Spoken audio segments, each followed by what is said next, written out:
The Lone Ranger sold his wardrobe.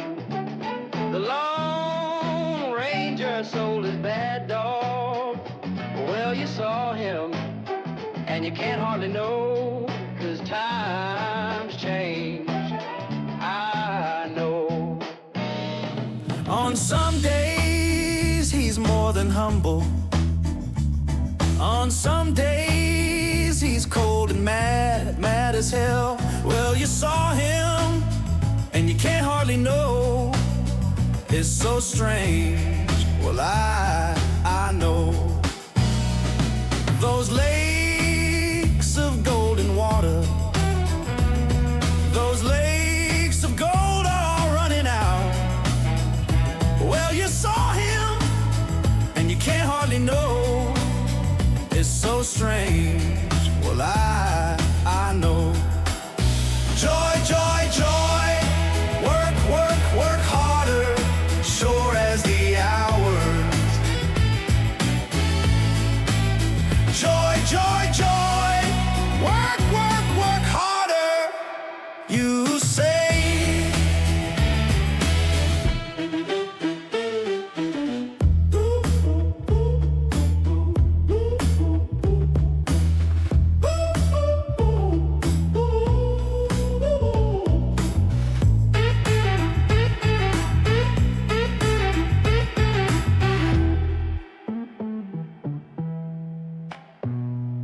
On some days, he's more than humble. On some days, he's cold and mad, mad as hell. Well, you saw him, and you can't hardly know. It's so strange, well, I know. Those lakes of golden water, those lakes of gold are all running out. Well, you saw him, and you can't hardly know. It's so strange, well, I know. Joy, joy, joy, work, work, work harder, sure as the hours. Joy, joy, joy, work, work, work harder, you say.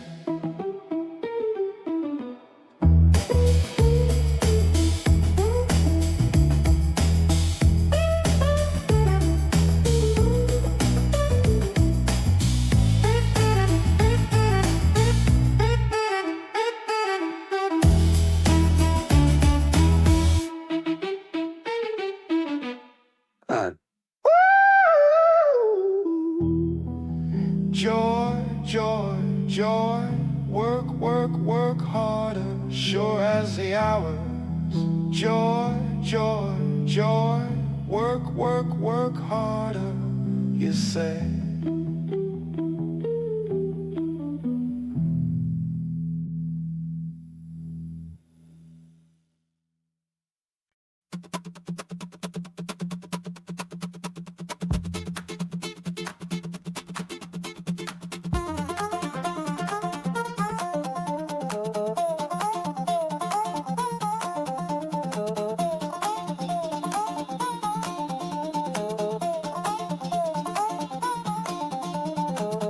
Come along, join the fun, in a world where adventure is never done. Every corner we turn, a new friend in tow. It's time to start the magic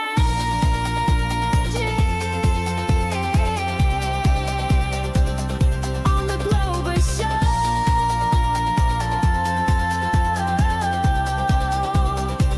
It's time to learn and grow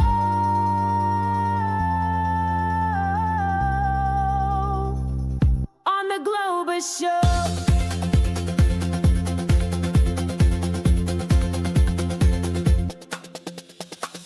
See the sights, so much to know. Across the lands, together we go. Hand in hand we join the flow. Discover wonders in the Globus Show,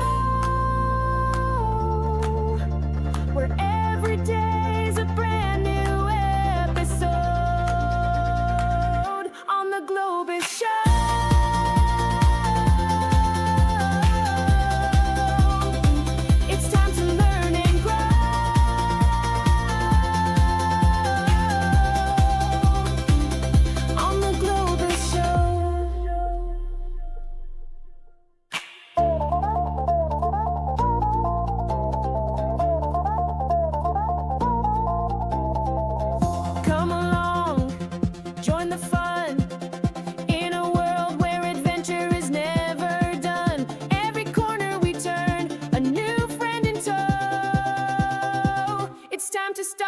magic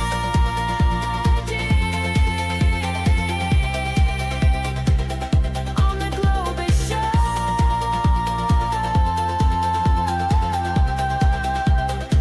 It's time to learn and grow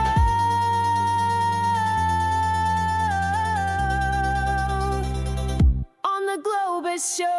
See the sights, so much to know across the land. Together we go, hand in hand we join the flow. Discover wonders in the Globus Show, where every day's a brand new episode on the Globus Show.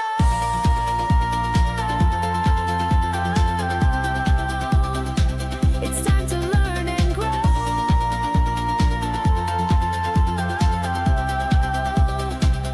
on the Globus Show.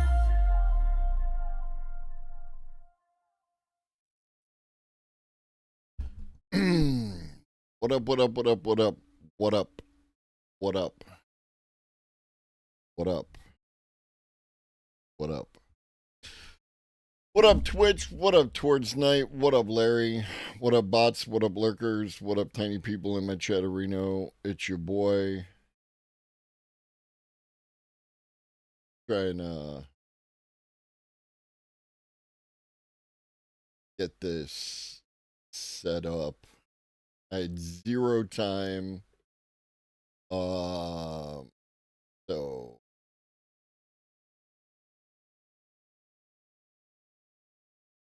want to make something that feels like it has a narrative. Works, slop it up. It's on the docket. It's on the docket, homie. Yeah. Yeah, I missed you all. Glad to be here. Hi. Hi. You want to come? You want to come sit? You want to occupy folks while I, Uh-oh. What happened? Nothing happened. Okay. Touch the button.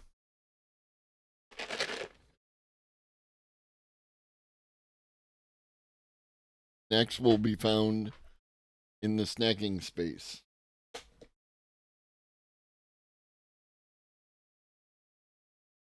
Come.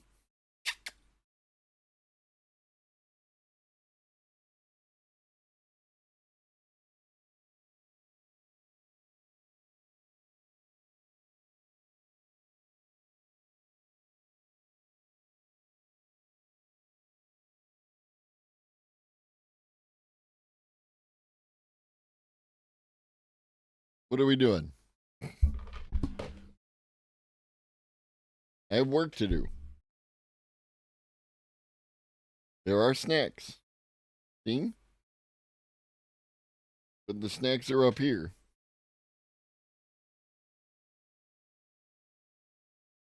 Okay. Will you work that out? Yeah.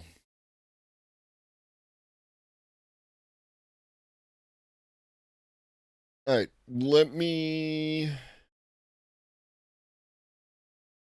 figure this out real quick. How's everybody doing? I hope you're doing well.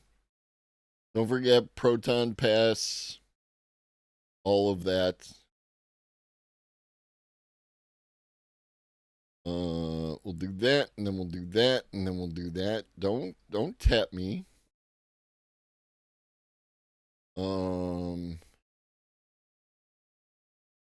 Working on an AR setup for your stream, thanks to ChatGPT. Very nice, very nice.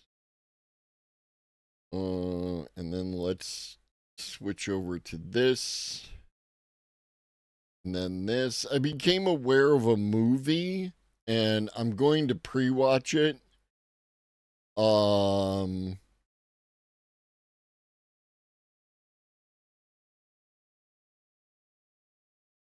Because I don't know. There's no nudity, but apparently it's gore, but it's 1980s English post-apocalyptic movie called Threads. And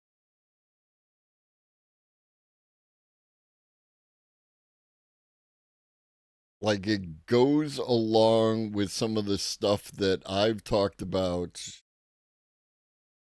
previously, but I have to check it out. I can't just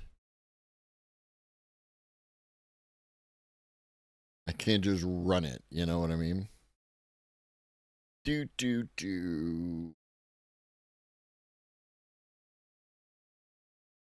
Yeah. Yeah. Just to be safe.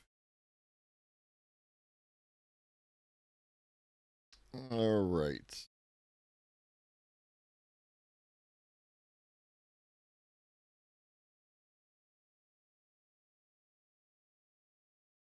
No, that's for. All right. First off, I'm going to play a little song. Like to hear it? Here it goes.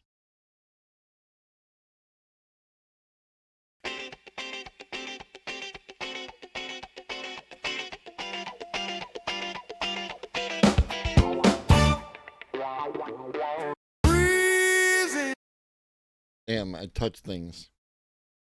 From the top.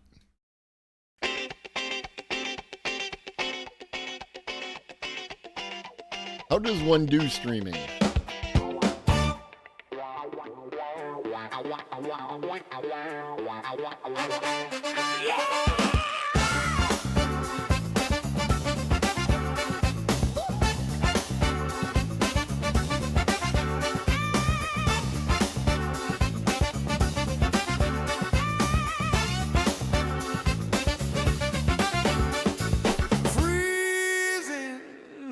His head on a pillow made of concrete. Again, feeling maybe he'll see a little better set of days. Ooh yeah, oh hand out faces that he sees time again. Ain't that familiar? Ooh yeah, oh dark grin. He can't help when he's happy. He looks insane.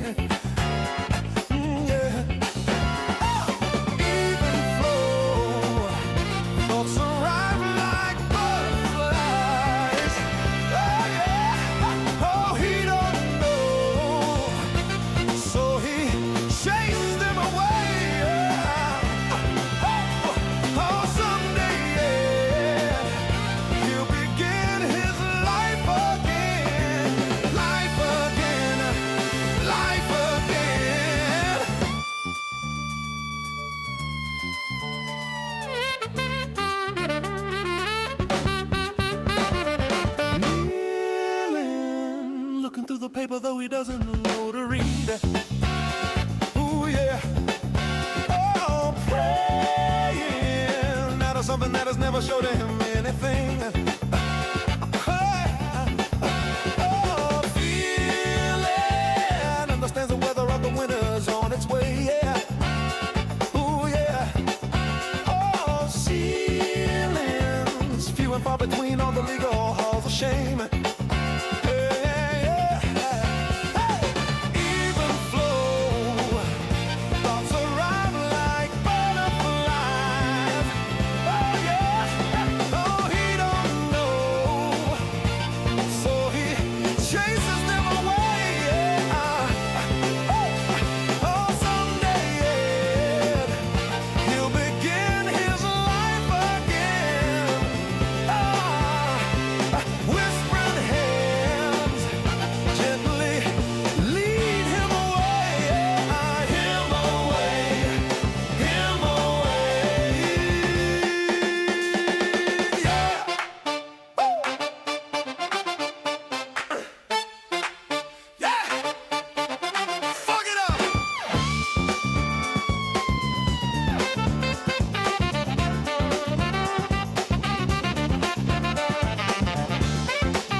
What up, Ribbons?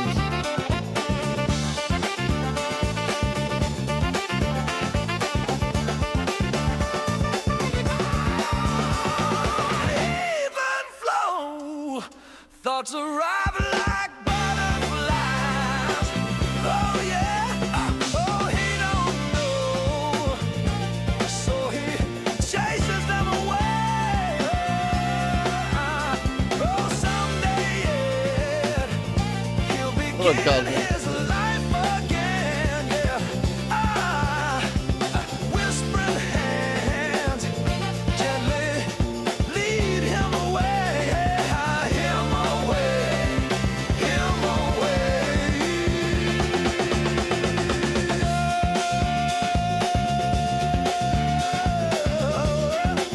Yeah, woo. Ah, yeah. Woo.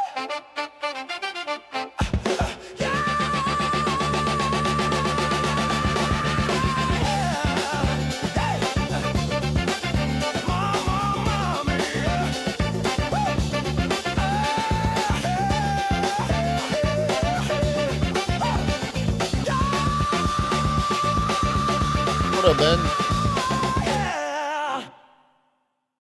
So yeah, fake music is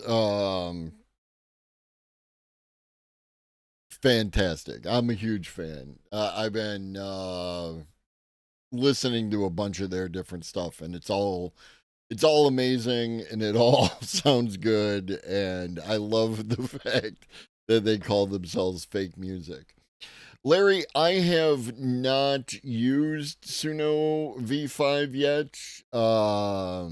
I have, if I can get 2 seconds to rub together in order to do something, I'm just busy, baby. Busy. How's the job? The job is good. Overall good. Kind of a work in progress, kind of making some changes. Changes. And like that. What up, Fancy Pudding? I appreciate you giving me one of your seconds. That is tremendously kind of you. The choir sounds? Yeah, I'll have to check it out. I've just been, again, so friggin'.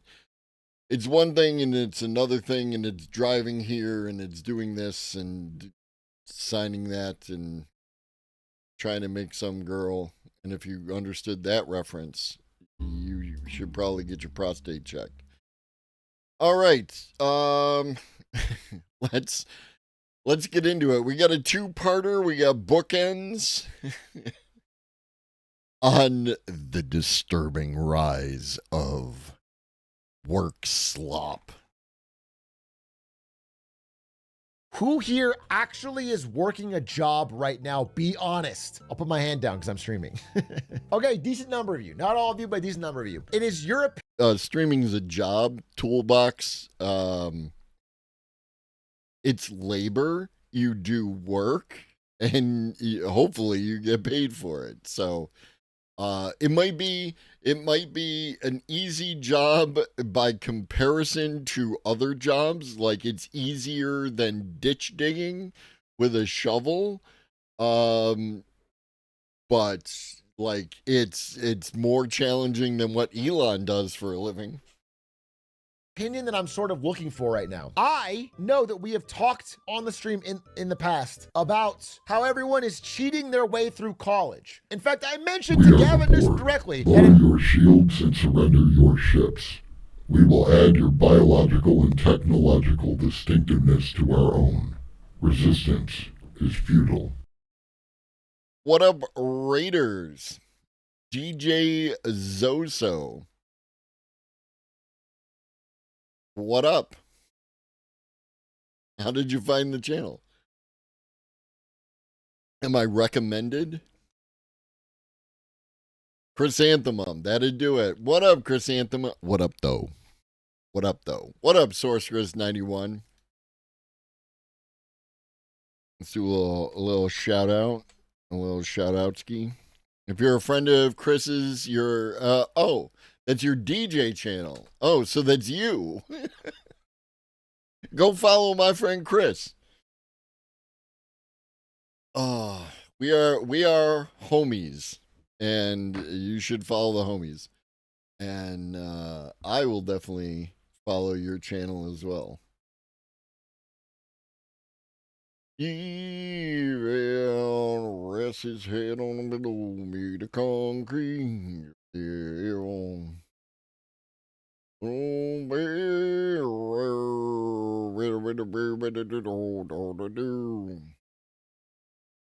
Bing. Followed. All right.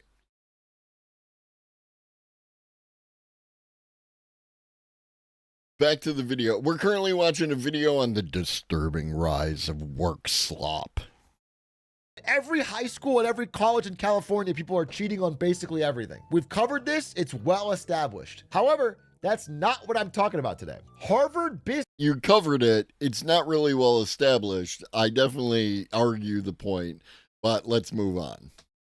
Business Review put out a study yesterday about how AI is not only infecting our school system, but it is Infecting. now becoming a problem at work, where it is called work slop.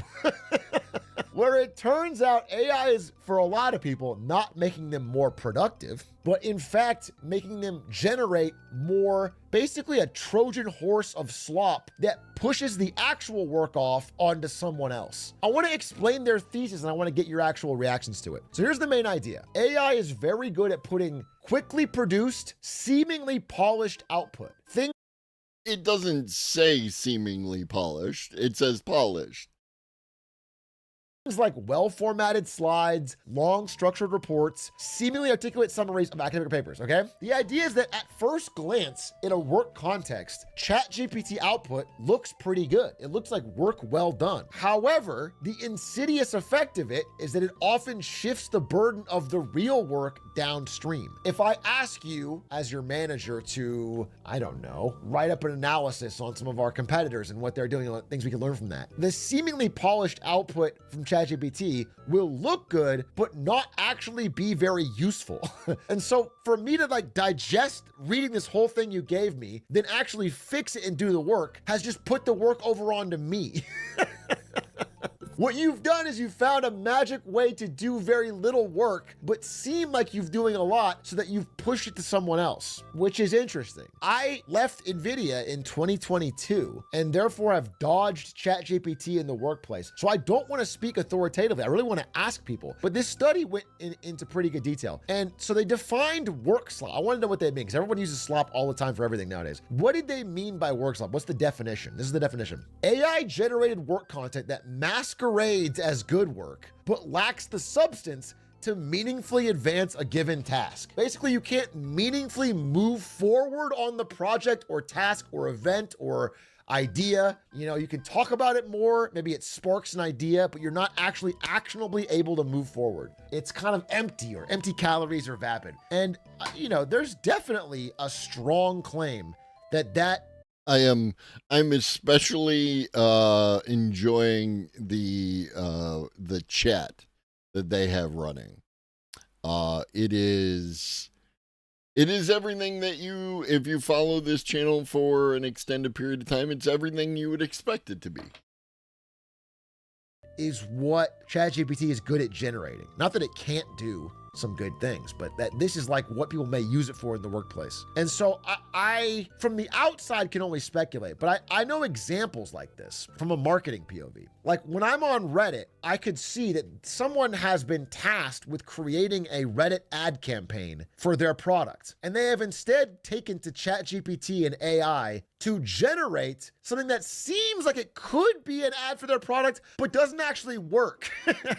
I saw this right after reading the study. And I just realized like, this is lazy. Like this is probably generated in 1 second, ad and copy, but it's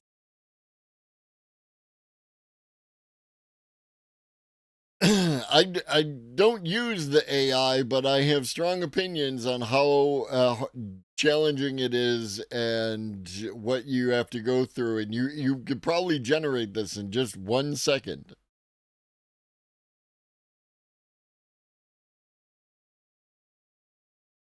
Encoding wise, my team will refuse a ticket raised by people clearly using ChatGPT code. That's why I got fired as a welder. It's a fucking bloatware scam all over again. Holy fuck. I work at Geek Squad. You want to talk about a scam? Fucking Geek Squad is a scam. I work at Geek Squad, and I have so many old people who come to see us why ChatGPT is broken and won't give them the correct results. I mean, that's probably true. How is Stampy? Stampy's good. I tried to get him in the chair. He didn't want to get in the chair, so there we are. What up, Puzzler? I lost my job as a lumberjack to AI in 2005. That's unfortunate. As is the place that you got banned in. So hopefully you learned your lesson. It's not good. There's no likes or comments or responses or clicks. And someone just passed along the work. And if someone above this person wanted to fix this, it would take a lot of time. Now, this is more public facing. This article is more about internal reports. And I'll give you another example. When I was at Amazon, Twitch got acquired by Amazon, so we were now an Amazon company, and we had Amazon work structure. We had. I mean, if that is your claim to fame, Puzzler, or technically because you didn't use 2 Z's, it's Pusler. But, you know, I digest. We'll see how we get along. Amazon practices. So Twitch used to do a lot of PowerPoint presentations. If you want to be like, hey, I think we should add bits. If you had an idea, you would present it to execs with PowerPoint. After Amazon came in, that was over. Oh, it's my fault you can't spell. Okay, cool. Then I'll just get right to the point. And now you got 1 + 1. +1 for you. Amazon has a very strict rule about what they call 6-pagers. Amazon 6-pagers. And the idea was, if you want us to do something crazy, like spend a bunch of money hosting TwitchCon, you need to write up a 6-page report that explains like what this is going to cost to do, why we would do it, risks, challenges, competitive threats, downsides, upsides, how we're going to get it done. You condense all this 6 pages. And it turns out doing this is very hard. It's very hard to get all your thoughts and ideas written down coherently in a 6-page formatted, well-structured report. But this is also what's known as an elevator pitch, right? The idea is that you would get on an elevator and you would have the time between the floor you're on and the floor you get off on. What up, Pharaoh? And you would have to hit somebody with the bullet points and hook them. Right? That's your elevator pitch. So it's boiling down whatever the thing is to something very simple. forces you to learn what you're talking about. And then they would force everyone in the room to read this silently before they could even talk. And once everyone was caught up, then you would debate and discuss whether or not TwitchCon or Bits was a good idea. And I find, listen, there's a lot of criticisms I have over Amazon work culture, but this is a pretty decent idea. It worked pretty well. If you actually did it. Yeah, it's not Amazon's. It goes all the way back to probably the first time two business people were in an elevator together. You know what I mean? Amazon didn't invent this, my dude. You knew what you're talking about. And I wonder how they are handling a ChatGPT world. Because I remember at Amazon, people were very scared of having to write these. And they would often like ask everyone for help, and they would run around and ask questions and spend time agonizing over it. But by the end of it, and allegedly this guy worked at both Nvidia and at Amazon, which is possible, right? Anything's possible. They had something they really felt good about. I think nowadays it would be so easy to slop generate it. So I'm wondering, I would actually want to know from an Amazon employee if how they're dealing with 6-pagers and he worked at Twitch? He worked at Twitch, not at Amazon. Okay, fair enough. Era of AI. But that's the first thing I thought of was like, I remember I was asked to review from Bobby Scar, his 6-pager about bits, about launching bits. And it's like 6 pages about like, okay, streamers get donations through PayPal primarily. They prefer that because they get 100% cut. We have a chance to get a small slice of that market with bits for Twitch, but we need to offer streamers something. So we're going to give them a guarantee they can't get chargebacked on. It goes through all the details so that when someone reads it, they understand the market, the context, why, where, when, what, how. I thought it was pretty good format is all I'm saying. But if you could chat GPT it, it would be so much sloppier. And I don't think it would have the details that would come from actually living and breathing Twitch. I saw this one as another marketing example. For example, Shein Auto.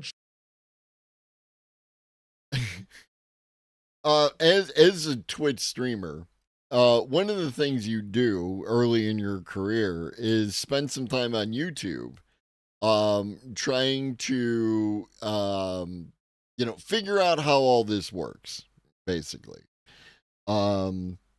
And ultimately what you learn after spending enough time watching those videos and actually streaming and doing all that, is that a lot of people make content about how you should stream that is actually complete waste of time and is total garbage.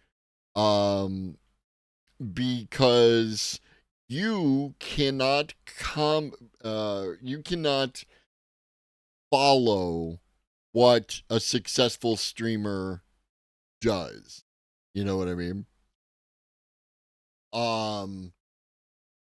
Because a lot of streaming has to do with luck, right?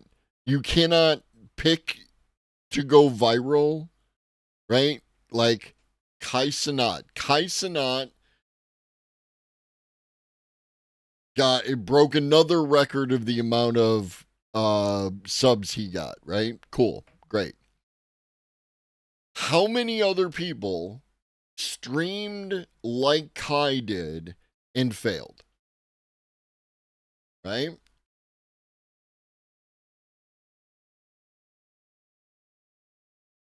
So yeah. Generated a model for this t-shirt that was Luigi Mangione. Like, this is completely unintentional on their part, and no one knew what they were Allegedly doing. How is that legal? It's not. They had to take it all down. But it's just like someone getting approval and it going up the chain. This was Energy Bill Cruncher. I downvoted. Bad copy, bad image, but it's just somebody prior to the dawn of AI, if you were on Facebook, you would get ads that look just like this, except not AI generated. Right? There are ads today that are not AI generated, about like getting your roof repaired or all,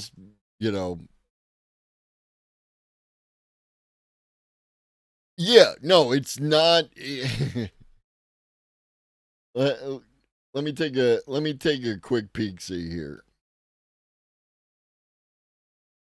Where's your boy?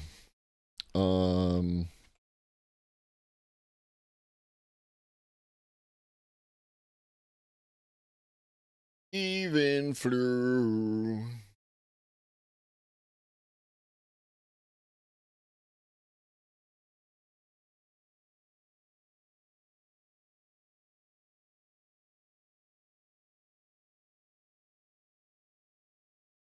Verifying I'm human.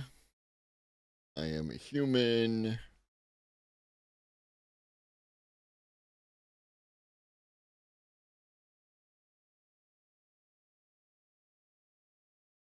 Okay, so this is Twitch tracker, right? Twitch tracker. You can put anybody into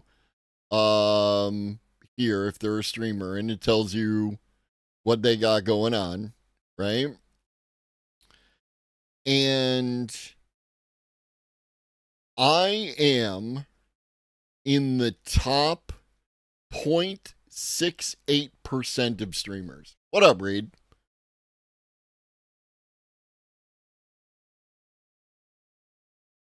right? Top 0.68%. What up, humanity? Look at my famous followers. Look at these people. Fantastic. And it shows you channel performance over time. Obviously, streaming less, getting less average viewers, such as life. We can look at statistics, right? Hours streamed.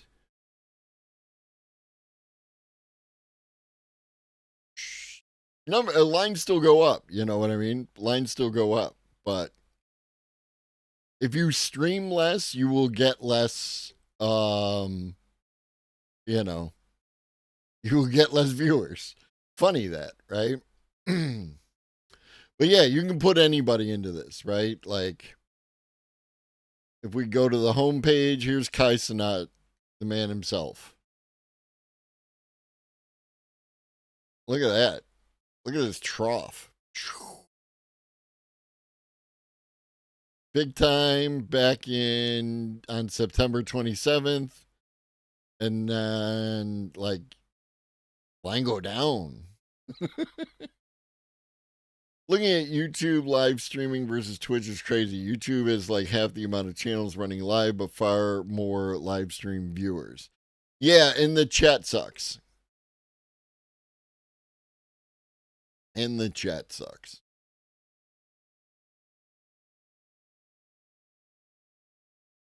Passing along work to their boss or someone else, just moving up the chain.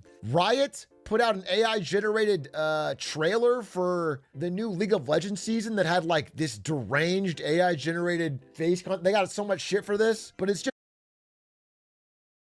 Deranged? I do not think that means what you think it means. somebody passing the work on to someone else who's letting it go. So anyway, the study, you know, Are the it's not like alerts help. Twitch has been absolute. Twitch, if you're watching my channel right now for some reason, your shit is janky as fuck right now. Has been for like the last month. Alerts not working. When I'm on mobile and I go to a channel and it says that I have what you call it, you know, like a watch streak, I can't redeem the watch streak, and then when I go in, it's like there's two different watch streaks running, right? One at which I've achieved a goal and one in which I haven't. Everyone's having a bad time, so that's probably contribute to your number going down. has a lot of specific examples. Let me see if I can actually list a couple of them for you here. The main thing that they were alarmed at was not that the work might be bad, because in general, I think what they found is that eventually the work does get done in the right way, because it has to. You know, the website has to work, or the product has to get sold, or whatever. The event has to happen. Eventually the work gets done. But because it gets pushed onto someone else, WorkSlop found the biggest consequences were interpersonal, and that generally it makes colleagues think less of each other. And that when you received a low effort AI generated work from one of your colleagues, you rated them as less creative, less capable, less reliable, less trustworthy, and less intelligent. It just made you like seem more, your coworkers thought of you more negatively. But what's funny is, okay, so in this study, they mentioned that a lot of people said, yes, I agree. It makes my coworker, I hate when I receive it, but do I do it? Yeah, sometimes. It's just funny that many people who said like, yeah, I hate when someone does it, also cop to the fact that they did do it when things like deadlines were bearing down on them, or when they didn't feel like they had the mental energy to, which is interesting. And it is also worth noting that things like this, it could take a while for this to impact your job performance or career. People thinking less of you doesn't directly change your salary in the short term. And getting more free time back and being able to push the work onto someone else does help you out in the short term. So it's a tomato. Like, you might take that risk, especially if you don't care about your coworkers or don't care much about the job. And as people report higher rates of burnout or higher rates of disengagement, I think the likelihood that they're going to give a shit about like putting in the extra effort to make the work true is probably down. And the likelihood they're going to like just have the facsimile of decent work is up. So I just find it to be very interesting. I wonder if any of you have any thoughts or if you've seen this. My coworker frequently uses GPT to make proposals to change things at work and print and leave them on our boss's desk. Bosses loathe them, toss them every time, but I've watched him ask the prompt and print it in the same day. We are literal grunts working at a nursing home. So I'm sorry. This is a guy that works at a nursing home who wants to make a change. So he writes a ChatGPT prompt, prints. Allegedly. We talked about this before, right? That people make claims on the internet. And for whatever reason,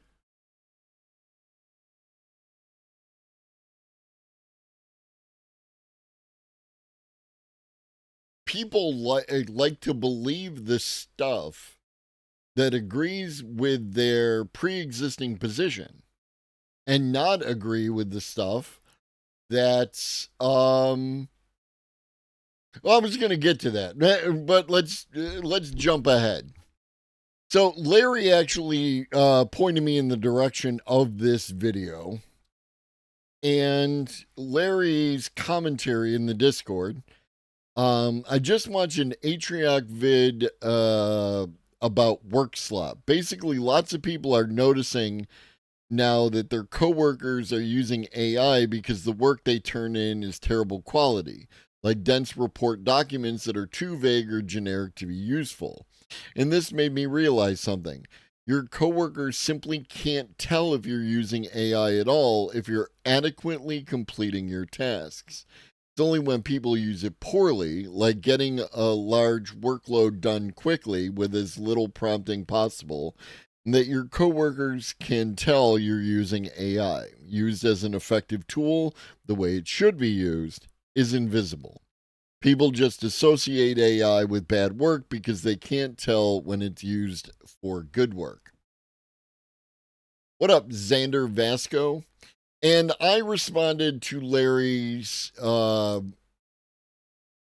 comment with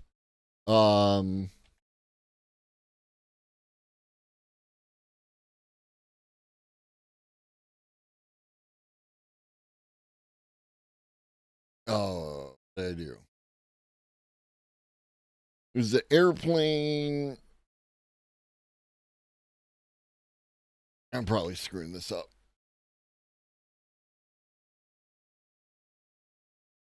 You know what? Why doesn't it come up in my as a thing I search for? Ah, that's what it was. You've probably seen this. This is old meme. Right? You've seen this?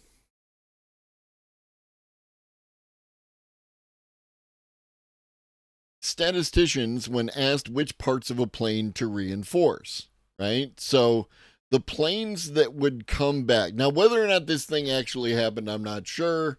I believe it did, but it could be, a story. Anyways, the planes would come back, and these red dots indicate all the places on the plane where it had taken a bullet, right? And the, claim was made, okay, we reinforce all those spots. And then the other person says, no, you should reinforce all the spots that are not showing hits, because those planes didn't come back. And I felt like this adequately reflected exactly what Larry was talking about, right? These indicate where people can tell that you're using AI poorly, right? You literally did the bare minimum and it shows. And that, I think, is indicative of a lot of people's experience around AI. Excuse me. Because when it works, you don't know. When it fails, you get your M dashes, you get your this, that, and the third, and you end up with this diagram or this commentary. Out and puts it on his boss's desk. Dude, he's so close to something that I think. Yeah, and I don't know whether or not this person actually has a person at their work who prints stuff out using ChatGPT, puts it on their boss's desk. This is very easy to tell a story. It might have happened. It could be true.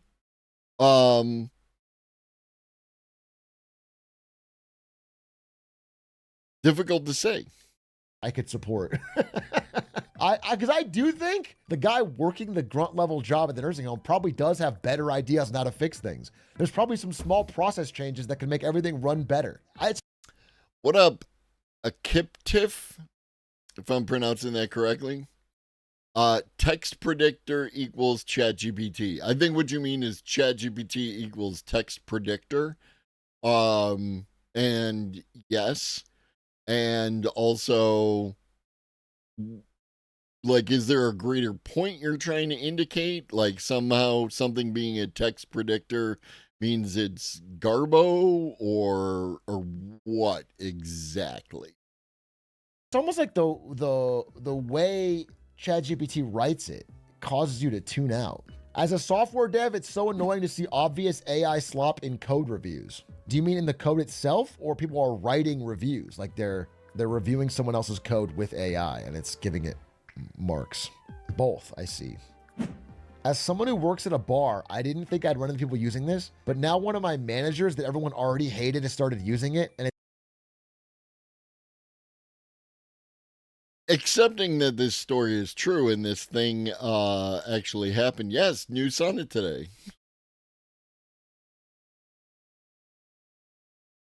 Ladies and gentlemen, this is Ribbons. Ribbons uses AI in coding. And have you gotten bad reviews of your code, Ribbons?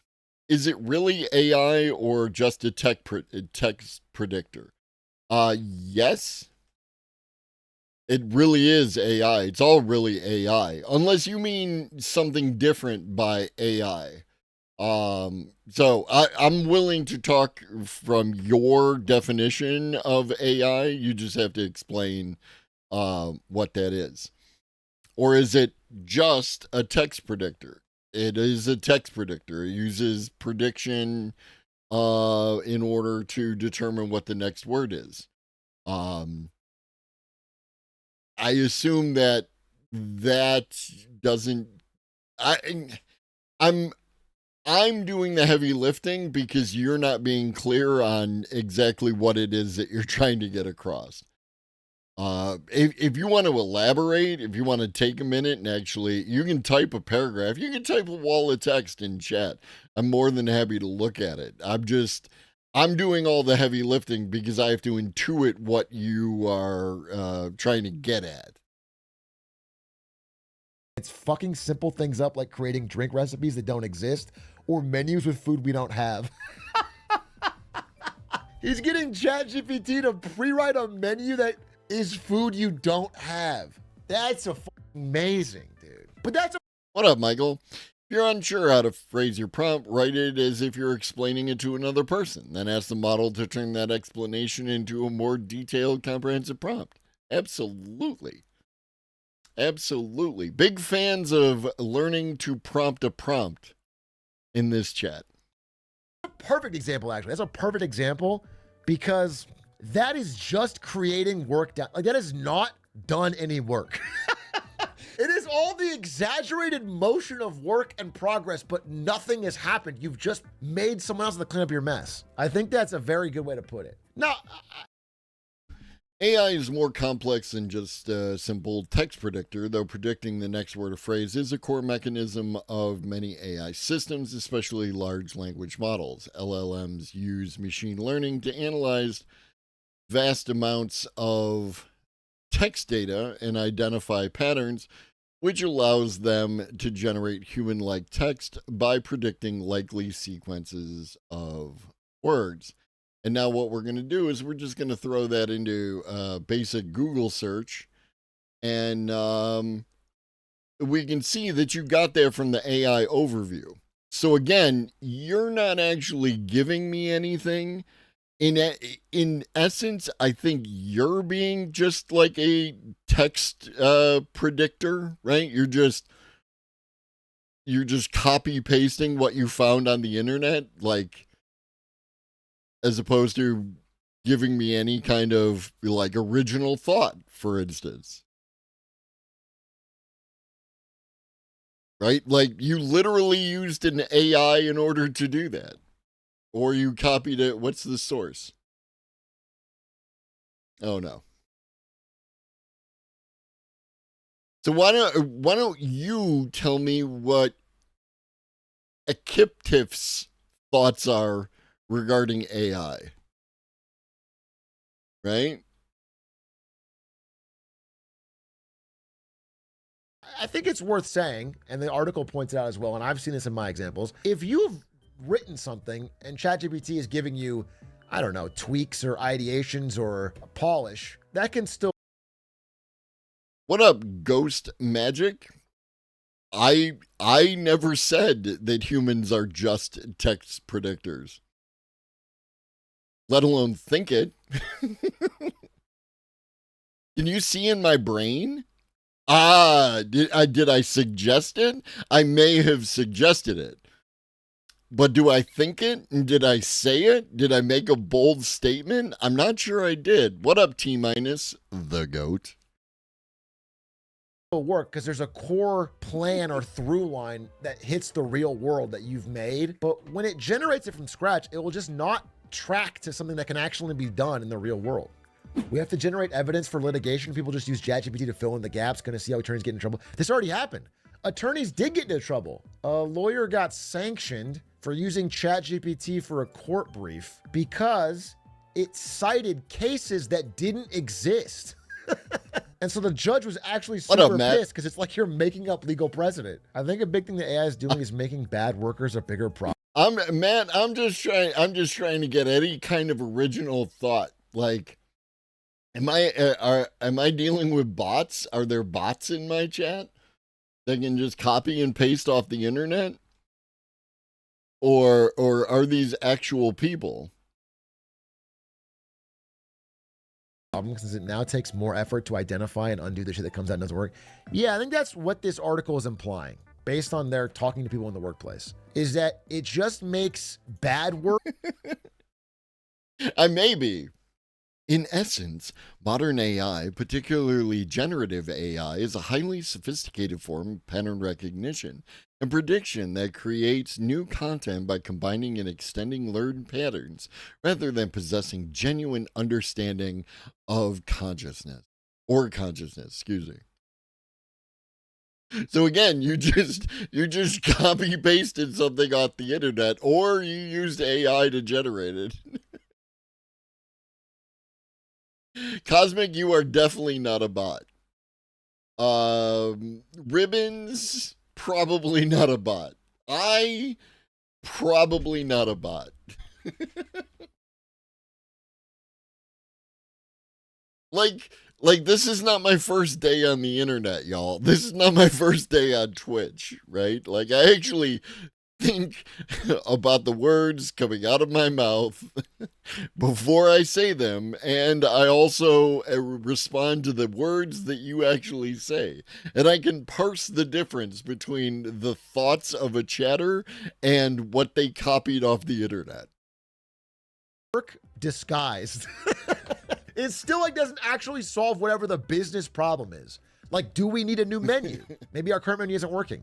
That takes, you have to like sit down and figure out, well, what do we have? What do Aspirations are important, Xander. Aspirations are important. our customers want? What is the menu that's going to generate more profits? What is the profitability per item? But that's work. But ChatGPT will spit one out that doesn't know any of that details, and it's going to look like it did the right work. I just got invited to a work AI training called Straight Outta Prompton.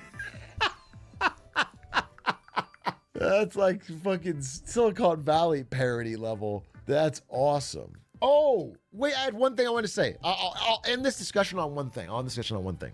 Without leaking the person or the company. But I was at a Magic event recently, Magic the Gathering, and one of the people was telling our little group about how an employee had been tasked at their company with doing the copywriting, writing the marketing copy for a new, I'll say game, for a new game. And it's on their website and it's on their press release and it's on their announcement, okay? And that person wrote it with ChatGPT and they published it and then immediately took it down because they found out that they had gotten the lore wrong. ChatGPT had. So, as opposed to writing the copy and then posting it and then immediately taking it down, they should have actually checked their work before posting it. It's a thing you can do. It's wild. I know. This is something we used to do back in the day. Written, just created a fake story. Like it changed the story. And they said that the senior manager, like one of the executives, had basically yelled at this employee and said that, hey, if you do something like this and it's stuff that it should be copyrightable, but it's generated by AI, you can't copyright it. And you are at risk of voiding our copyright over these characters and trademarks. And if you void our copyright, you will get fired. There's too much money. No. No. Because here's the thing. I could write a story about Mickey Mouse. I could have ChatGPT write a story about Mickey Mouse. Neither of those, were I to work for Disney, has any chance of voiding the copyright. It's not how fucking copyright works, right? And if you want to know how copyright works, I would refer you to the YouTube channel where you can see the conversation that I had with Dr. Yasmin, who actually knows what the fuck copyright is and how it works. That is true, Ghost Magic, but only because I don't own the license to Mickey Mouse.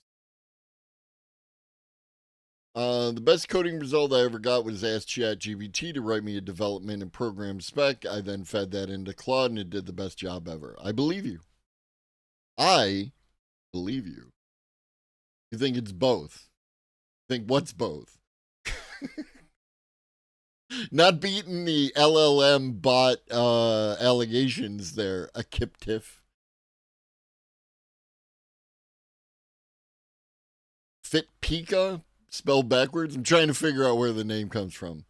There is that ruling that AI-generated content can't be copyright protected, but it's practically impossible to enforce. And it also has to do with the amount of human involvement in the process. In the same way you don't own a license to thousands of other copyrighted works. Not relevant, because precedent in the court case with Amazon and Anthropic in the court case with Meta both found that training an AI on copyrighted works is transformative and therefore fair use. So that's not relevant. My quest to become a bot, I've discovered that I've discovered only one skill: how to turn myself off. Unfortunately, I can apparently only do it once. Yeah, highly not recommended. If the AI declares your copyright is void, it won't have the authority to do so. Um, Mistake for you to do that. And so, or sued, yeah, whatever. So, but it's a true story. It's a true story that just happened. Like, it's happening in the real world. Yeah, I don't And this is believe like you. for a pretty big rollout. I don't want to say more to get anybody in trouble, but this is for a pretty big rollout. And so, like, this is happening. This work slop stuff is happening. I don't know if I have any deeper thoughts. They're still being sued, but the aspect of training their AIs on copyrighted works is established as transformative and therefore fair use. That aspect of it has been resolved. Anthropic is very close to finalizing their lawsuit. They attempted to, to basically do a payout, but the judge wants to see the details because he feels like the lawyers for the plaintiffs might be just trying to, get their bag and run off. The meta thing is still in process, absolutely. But that doesn't change the fact that training your AI on copyrighted works is transformative and therefore fair use, according to current precedent. Other than that, but I thought it was interesting. Let me know if you have your own thoughts here on Twitch and in the comments below.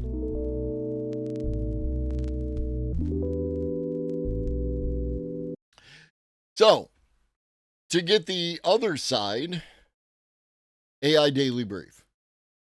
In the wake of MIT's 95% study, now everyone is talking about the scourge of work slop. So what is it? Is it actually a thing? And if it is a thing, what do we do about it? Welcome back to the AI Daily Brief. This being a weekend episode, it seemed like the perfect time to dig into the latest study that is consuming an outsized portion of media attention in and around AI. Hot on the heels of MIT's endlessly referenced 95%. It predicts text, and with newer technologies of reasoning and writing and reflection, it produces something very similar to human intelligence. Yeah. That actually feels like you put a thought together, which is nice. It's mimicking human intelligence. Whether or not it's actually similar to human intelligence is an entirely other question. Partly because we can't actually quantify what human intelligence is. We don't have metrics for it. We have tests, but those have their own problems with them, like the infamous IQ test, which allegedly shows you the intelligence quotient of the individual taking the test, but a lot of the questions have been shown to be let's say racist, because they don't reflect an individual's particular lived experience. So it's the the axiom, the idea, the whatever, that if you judge a fish by its ability to climb a tree, it's going to do very poorly, right? Like, do you know what dock shoes are, right? Like, could be part of the test, but if you haven't experienced what dock shoes are, then you would score that negatively. And then there's that, Cosmic. That's a whole other aspect to the whole thing. 5% failure rate study, which you'll remember suggested that 95% of AI efforts were failing and got just an absolute boatload of press before people realized that it was based on interviews with 52 executives and a public reading of earnings statements, where if an organization hadn't explicitly reported. I remember answering a question about a symphony on one of the questions. Poor kid isn't likely to come across a symphony in their day-to-day experience. Yes. Right, because there's a number of interactions that you have to get to in order to go from being born to understanding what a symphony is. You know what I mean? Like that entire process, right? And there's the joke that we have where sometimes people mispronounce a word because they've only seen it written down. They've never heard anyone actually say it, right? And that's indicative of a similar process where you might be well read. You might have read a lot of books, but unfortunately, the community that you happen to exist in might not. And under those circumstances, you're not going to hear those words, and it's also going to change the trajectory of your life. This whole thing made me think it could be way easier to replace jobs with AI. If this work slop thing is super common, then AI doesn't need to be better than humans. It just needs to be better than people using AI poorly. True. Reported that AI was contributing to revenue growth, that was considered a failure. It's very clear that people are interested right now in narratives around AI underperformance. And this week, that came home to roost in and around this discussion of new research from a team up between Stanford Social Media Lab and BetterUp, which is a company selling workforce training and support, that honed in on the idea of AI-generated work slop. I'm sorry, what? Between Stanford Social Media Lab and BetterUp, which is a company selling workforce training and support. So, a company that sells workforce training and support produced a report that AI is generating work slop and is destroying productivity. Like, does no one do critical thinking anymore? Does no one, like, they could have done the best study. Absolutely. I don't want to pretend that that's not possible, but I find it interesting that they reached a particular outcome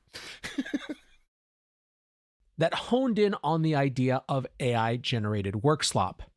The Harvard Business Review writes, AI-generated work slop is destroying productivity. In Fortune, we get AI promised to revolutionize productivity. Instead, work slop is a giant time suck and the scourge of the 21st century office.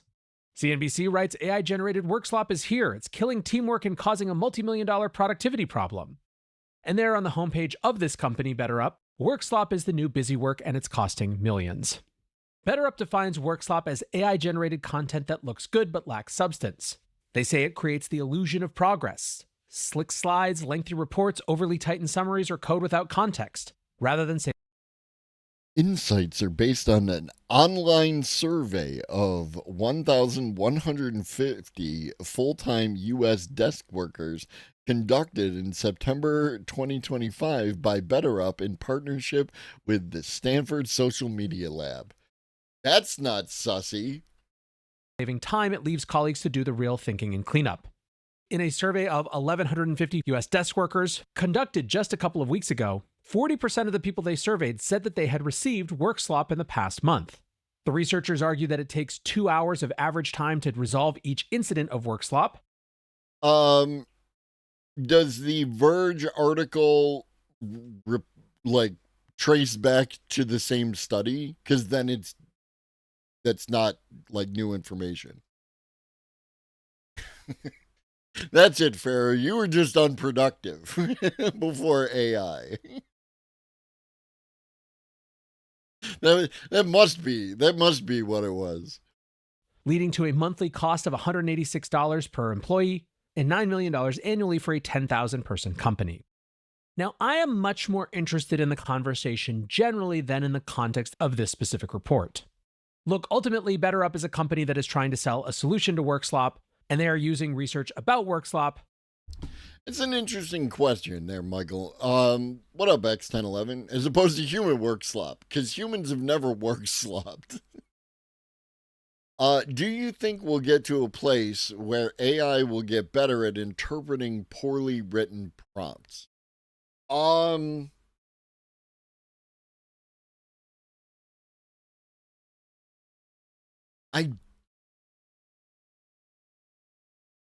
don't like in and of itself. I would say no, right? Because the problem that you have there is that the person isn't articulating what it is they want well, and any interpretation is going to be prone to a certain amount of like guessing. You know what I mean? You could do a process And this is something that I have asked the various chatbots that I have used, is that when you're doing that kind of thing, for it to ask you questions, to try and get closer to the prompt. It happens automatically when you create a custom GPT. If you've ever created a custom GPT, it asks you a series of questions of like, how do you want it to respond? What kind of things are we going to be discussing? Who's this intended for? All those kind of things. And I think if you were to have the chatbots do that, then yes, you could get better at, or you could get closer to the actual intended prompt of the individual.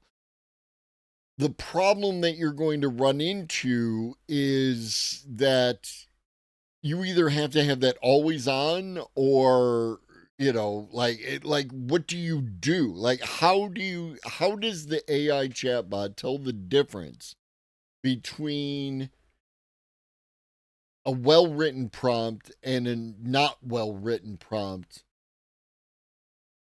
in any meaningful way? You know what I mean? Does that make sense? The thing here is these AI companies are definitely getting a ton of feedback and research data from very inarticulate people using the tool. I've seen hilarious videos of people speaking in broken English to ChatGPT voice mode. Yes. It's a 50-50 chance. I mean, either it is or it isn't. Yes. To justify why you should be hiring them or using their products to solve said problem. No disrespect at all. But more accurately, I think that people who want to use AI well tend to invest some more time on the front end to like get to the prompt that they want, where a lot of people who are getting bad results are just kind of throwing the prompt in there and aren't doing their own due diligence. You know what I mean? All there. I actually think that this sort of approach to marketing is authentic, clear, value additive in the sense that it generates content that you can engage with, whether you choose to come to the same conclusions as them or not. But at the end of the day, it does have a particular motivation. Don't piss off chat, Ghost Magic. It doesn't go well for you. If it didn't support a story that led to this particular company's products, they wouldn't publish it. But like I said, whereas I have been basically universally hostile to the MIT study and everything around it, this work slop conversation is, I think, more important, regardless of anything having to do with the study itself. Basically, what I think is that where we find ourselves is an inevitable. I'm really trying, but you all seem to be convinced based on your own personal feeling and ignore research data. What the fuck are you talking about? Give me your research data. Present your argument. You have zero research data on the efficiency of Pharaoh 3D in their company and have made bold claims about whether or not they were efficient and productive prior to the introduction of AI. So if you've got something to bring to the table, I'd be more than happy to look at it. But if you don't, then you need to check yourself, as the kids say. And then AKIP, you don't bring an article that's like not the Verge article you intended. Because you're not really trying. This is the thing. This is just a lie. Okay, I'm going to call you out on this one, Ghost Magic. This is just a lie. I'm really trying, but you all seems to be convinced based on your own personal feeling and ignore research data. Right? You're not really trying. You're just saying words. Because my chat can read. Our chat. It's community. We can read, and we've heard all the arguments, and we know the bullshit. We've been on the internet, most of us, since the beginning. So you need to work a hell of a lot harder if you're going to troll this chat. But if you actually have something you want to present, we can look at, be more than happy to do so. It was a bunch of nothing, gibberish. Flip-flopical, flip-topological, flip-snobicals. It was a bunch of gibberish, bro. Bunch of gibberish, bro. Go a community of AI hypists? No. No. We have a whole bunch of people. What up, Leftist Corp? We have a bunch of people in this community who don't like AI. They just come here because they know I'm going to give them the accurate information and analysis, and that they can discuss their issues with AI, and like we can have a good conversation around that, right? There are a lot of people in here. You're just not vibing with that for some reason. Are you an AI researcher, like professionally? No, I am not an AI researcher professionally. It's not what I do for work, and it's not, I don't have a degree or anything else like that. Waypoint in the story of AI for work adoption. It's a point that we were always going to have to deal with. I believe, as you can probably tell from the title of this episode, that work slop is not, in fact, an AI problem.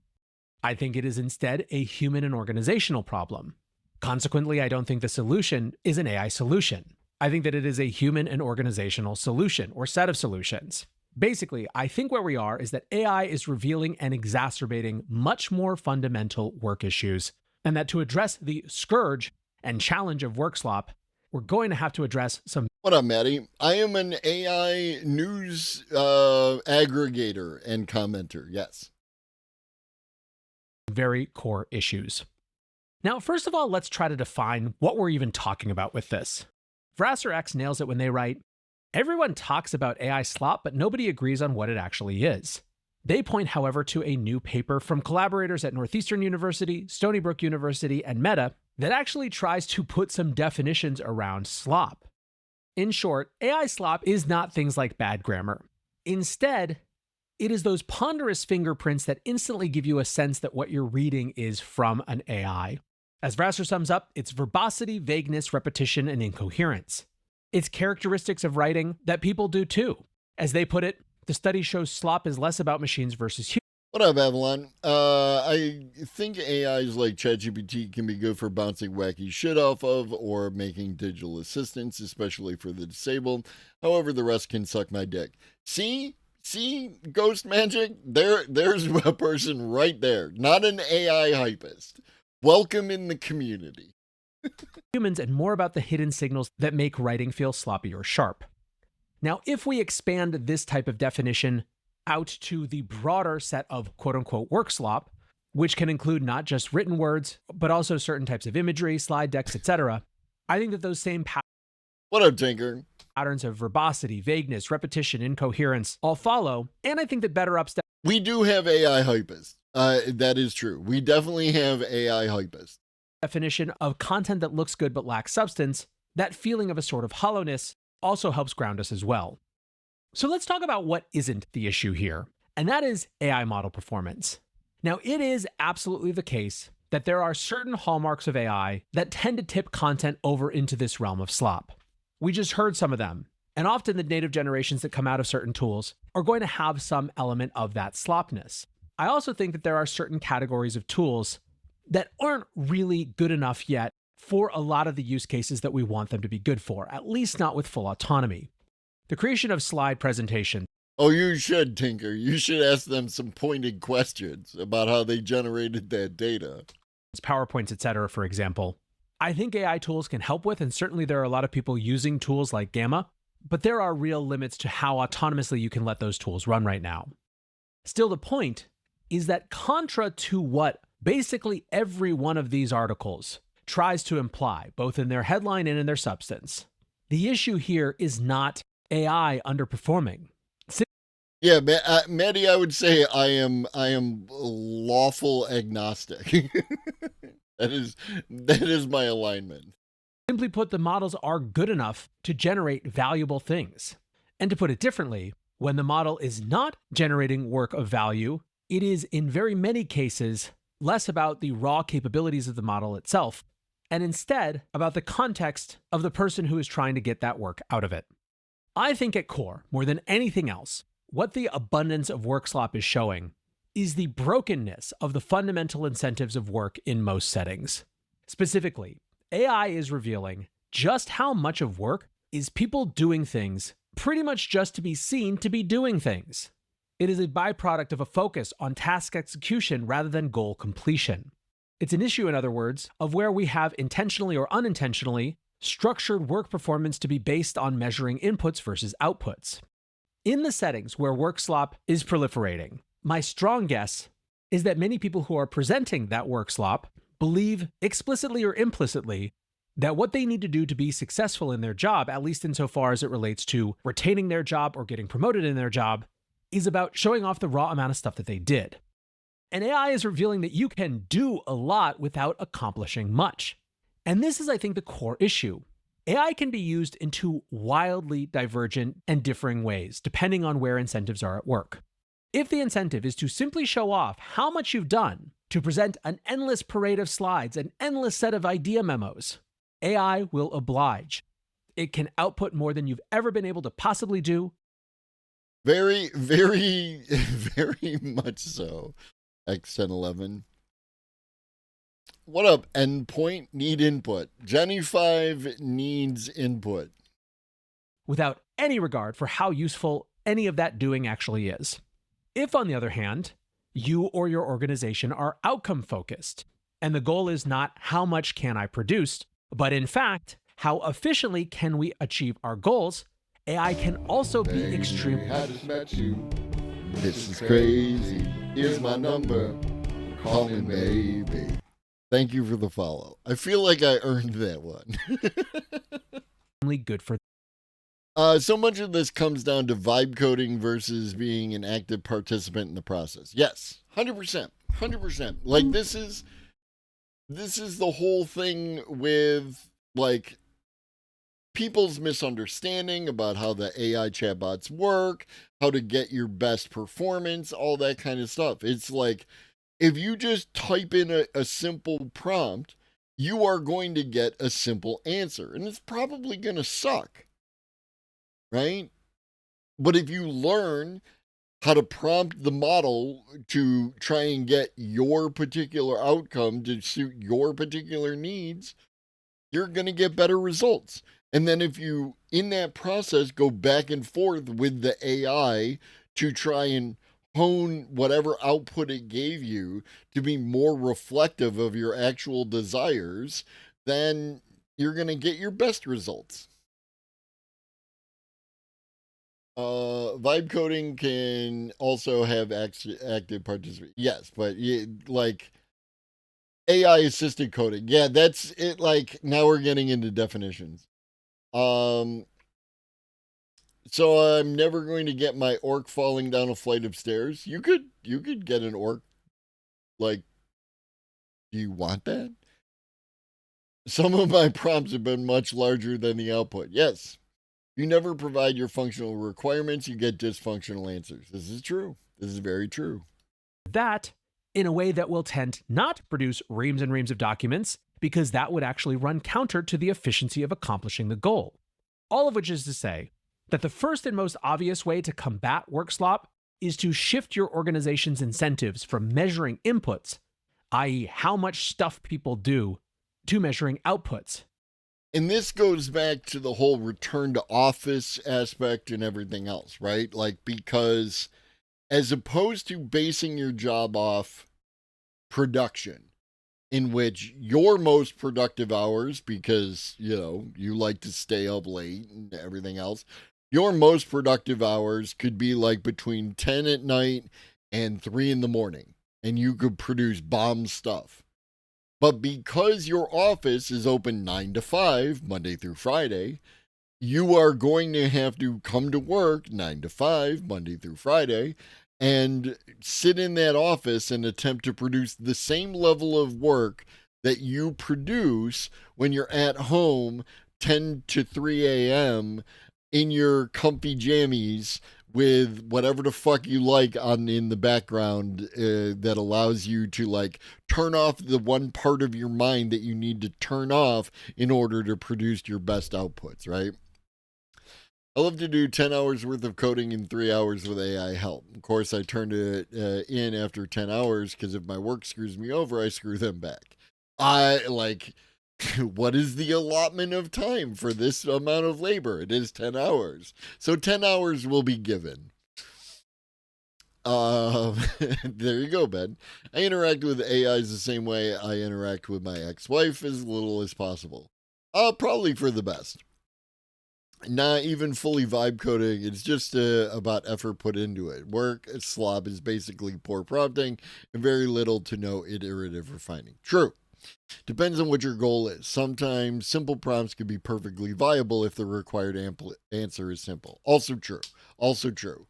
The prompt should match what you need to put into it in order to get out what you're trying to get out. Sometimes that's, again, I made this argument related to, producing material art, right? Like actual physical art. This is my physical art, right?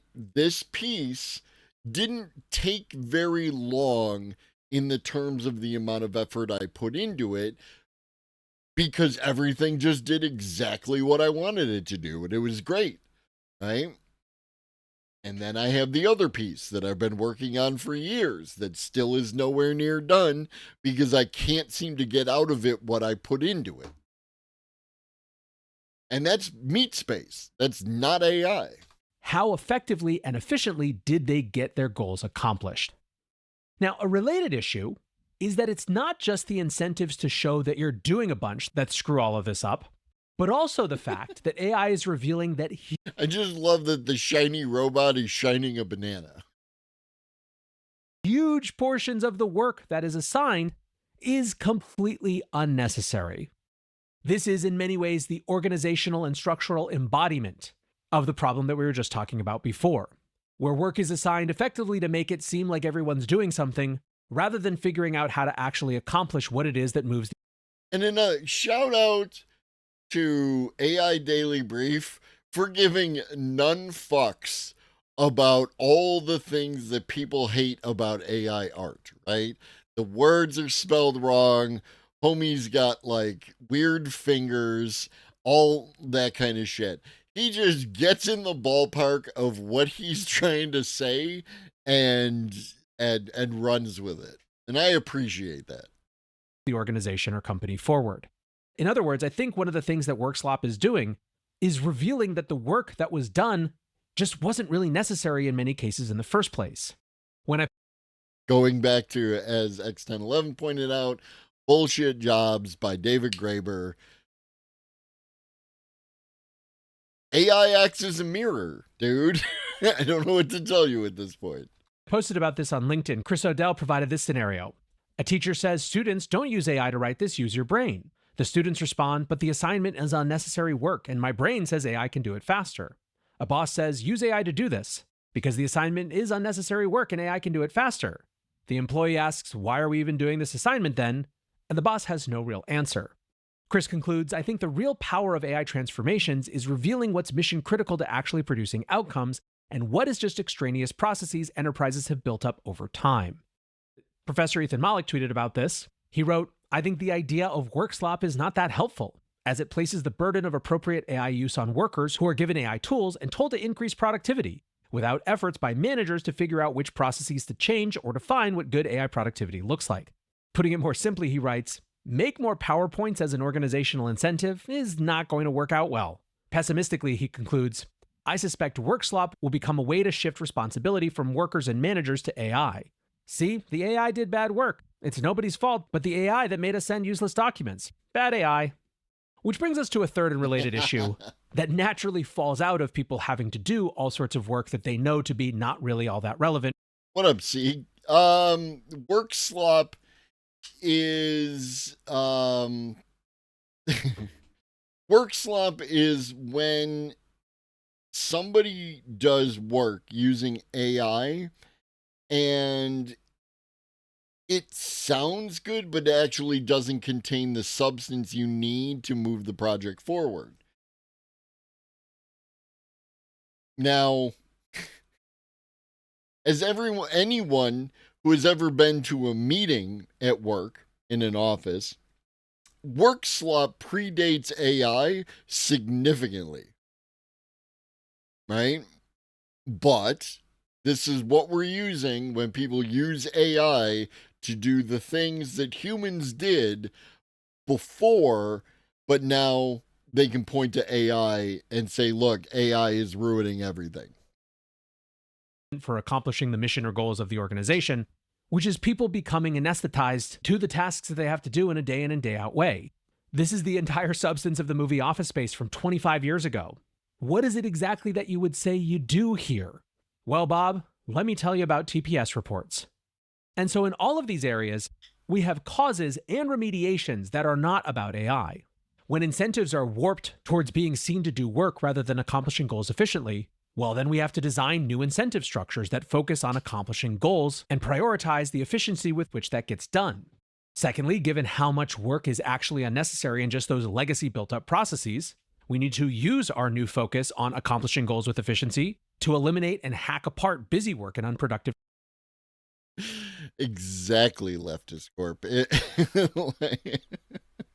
tasks that were generously about legacy processes that never changed, and much less generously just about work theater, and get those things out of the way. We need to eliminate fake work.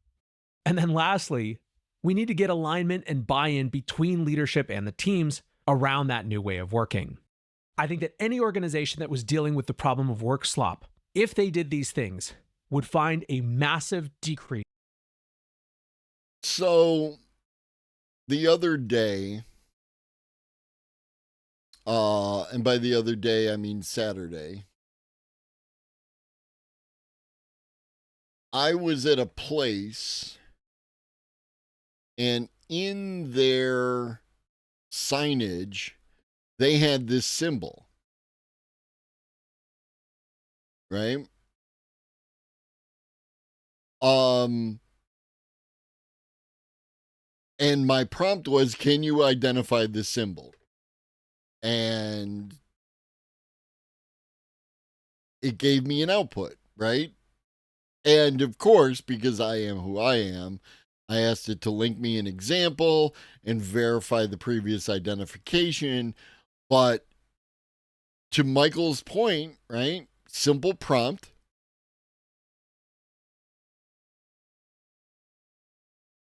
Gave me a correct answer.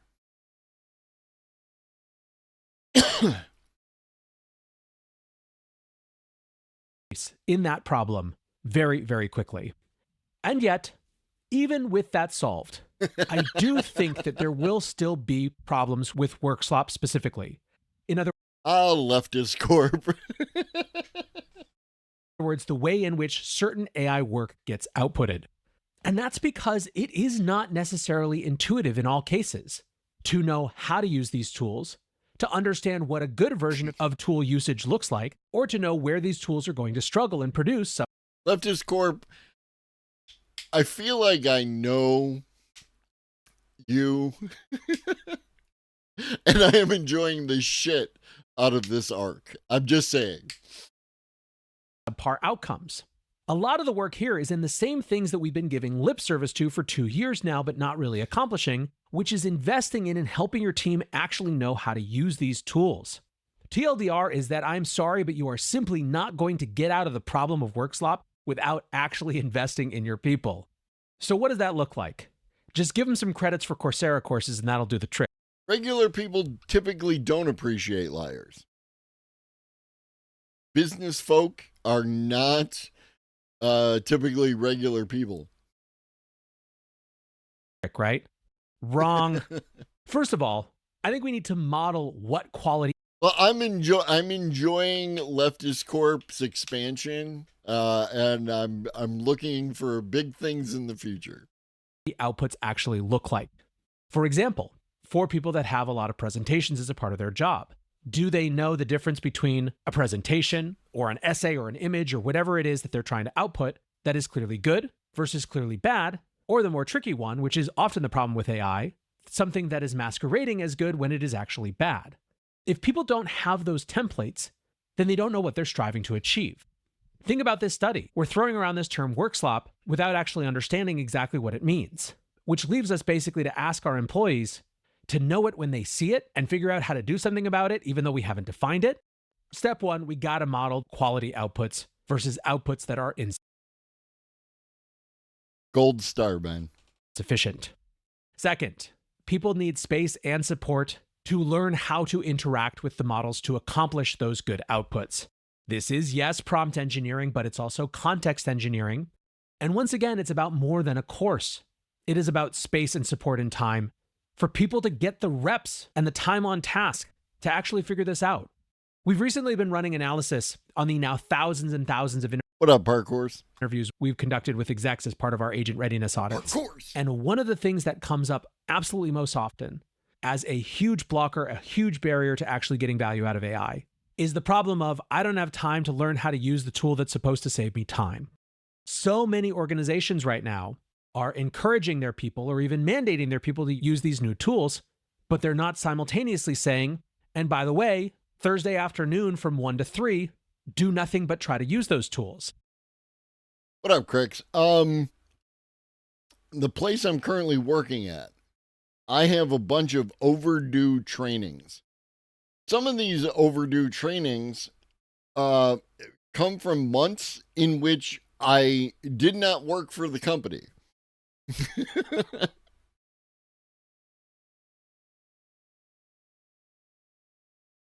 I will say, I wonder if they have this.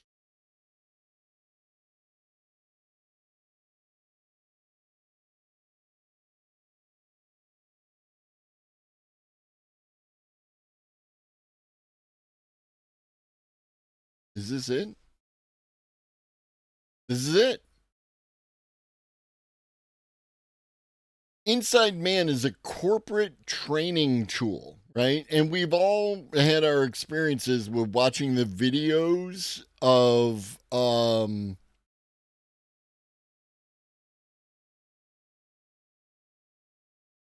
there's a season 6. Holy shit.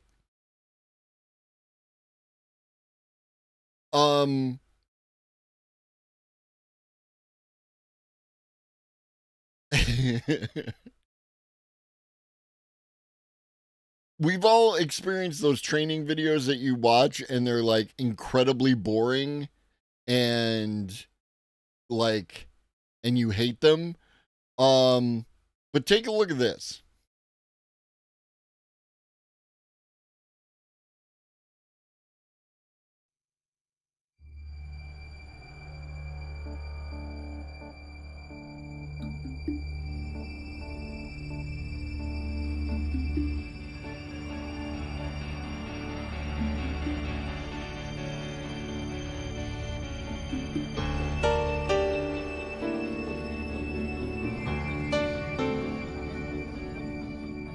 The people at the top lie and manipulate, and everyone else just does as they're told.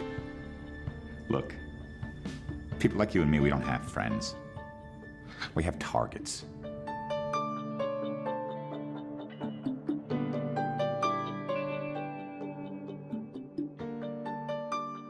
Can I ask you a question? Why did you pick me for this? No, you're not my best, it's true. But you do have useful skills and you're in the right country. But more importantly, look around you. Everyone in that office is a sheep, blindly doing what they're told, when they're told, all to line someone else's pockets. To be honest, Mark, you look like you belong there. You look like a sheep.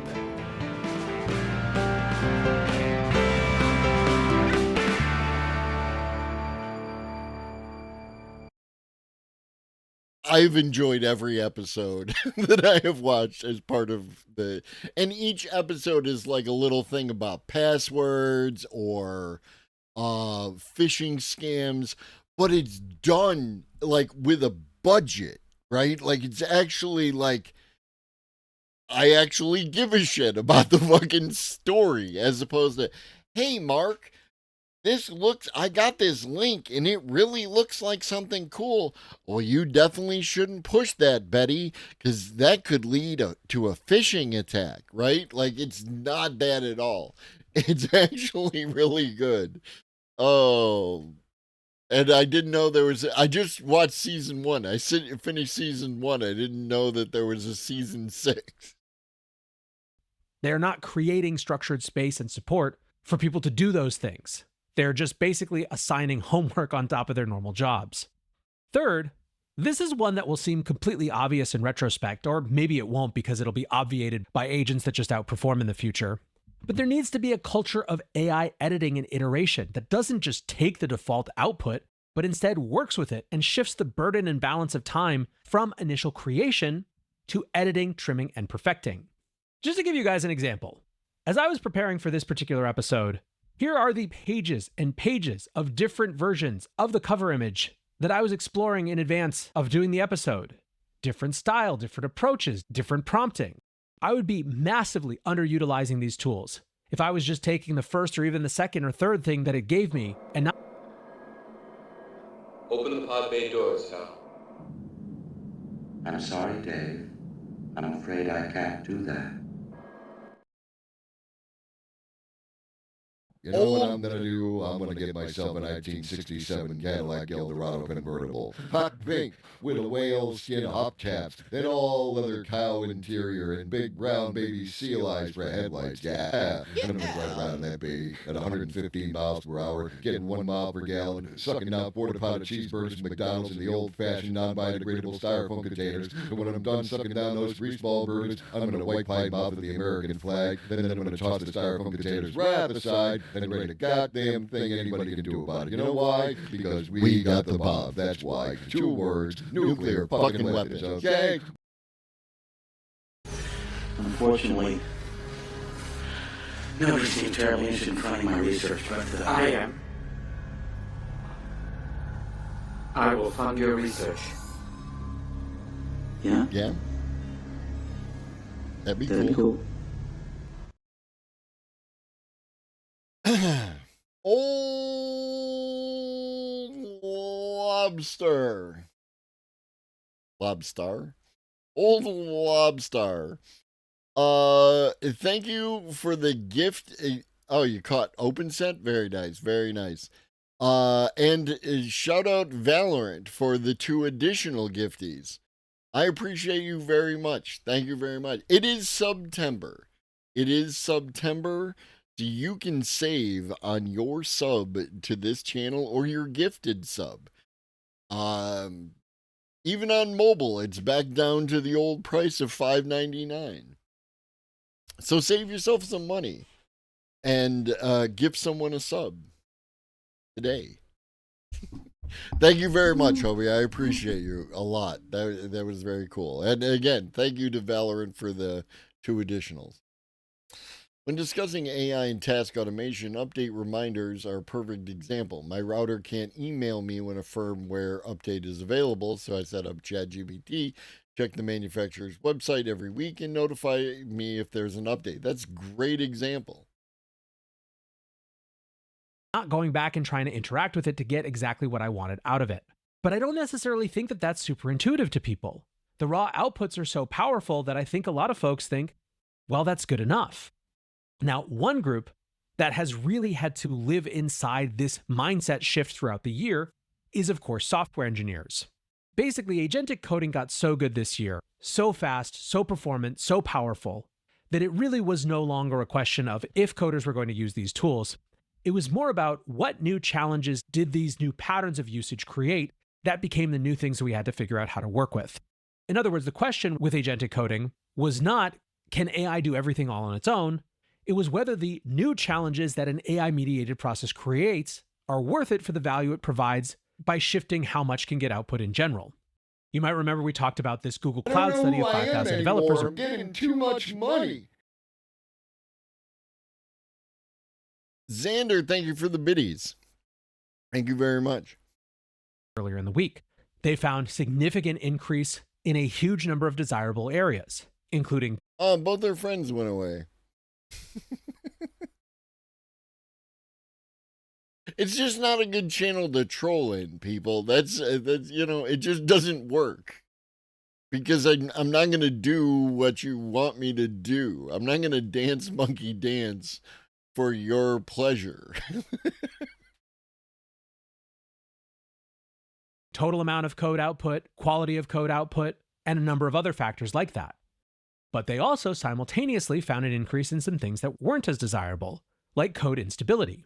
Rune from OpenAI even joked, "I've forgotten how to program as of this past month. I just beg and plead with Codex and GPT-5 to do it. Many times it works, but I'm clearly just being lazy." Now that's obviously a bit tongue-in-cheek, but the point is that developers are in the midst of this adaptation where they're not viewing it as strictly static, they're seeing their job shift around them and changing their behaviors on that basis.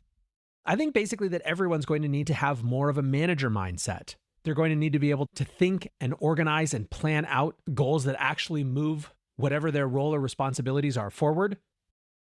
And then I think this is a good framing, right? You know, yeah, it's fucking corporate and all that other horseshit, but excuse me, the AI tool, chatbot, agent, what have you, is a functionally like an employee. So if you think you could do a better job than your manager, this is your opportunity, right? Like, you are the manager now. Manage the fucking bots. They're going to have to figure out how to delegate parts of that to AI and agents, and they're going to have to work with the output. I would go Leftist Corp. I would go with, because this is, I'm not going to monkey dance for free. This is true. This is true. If a troll wants to gift subs, I will, you know. Old Lobster, I understand. But the latest trend is to remove the vowels from words, right? And I think that's actually like a good one. You can have that for free, Leftist Corp. Puts that come back to make sure that they are actually all moving in sync towards whatever that set of goals is. And so to sum up, my argument is not that work slop isn't a problem, but that it is not an AI problem and is instead a human and organizational problem. I think to change it. And like, I'm sorry, this particular set of hands right here, this was a choice that you went with, and you know, dick hands, right? Like, I mean, I guess it's a thing. It is not an AI problem and is instead a human and organizational problem. I think to change it, we have to think first in terms of organizational structures. We need to change incentives to focus on. I get that, fancy pudding, and I say that as a member of management. On accomplishing goals, not just being seen to do work. We need to eliminate all the fake work that happens all over the place simply because it always has. And we need to align our teams around those new ways of doing business. Then, with our teams aligned, we need to support them. We need to help people model what quality outputs actually look like, give them structured space and support to figure out how to work with these tools to get those sort of quality outputs. We need to encourage editing, reminding people that the first generations are not the end product that they're going to turn in. We need everyone to think differently about their roles and about their relationships with these new powerful digital assistants and employees they have. And with that, I believe, this productivity-destroying scourge of work slop can be beaten back and defeated, relegated to the junk heap of history as a frustrating, inevitable, but ultimately surmountable part of the transition between the surmountable, not insurmountable, surmountable pre-AI and the post-AI work world. What do you think? What am I missing on this conversation about work slop? Can we overcome this? Is there too much inherent human laziness that we're never going to be able to work out? Does all of this just get solved because agents come along and get more performant and more autonomous and cut us out of the equation entirely? Let me know what you think in the comments. For now, that's going to do it for today's AI Daily Brief. Appreciate you listening or watching as always. And until next time, peace. Up next, a little palate cleanser, some work slop from Kelly Bosch.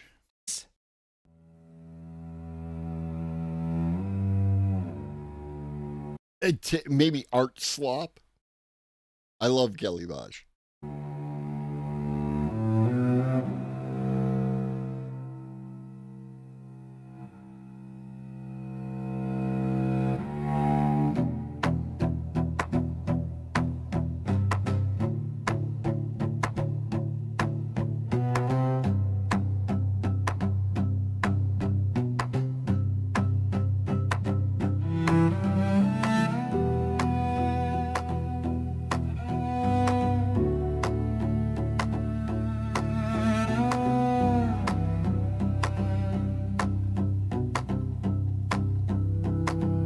One thing's for sure,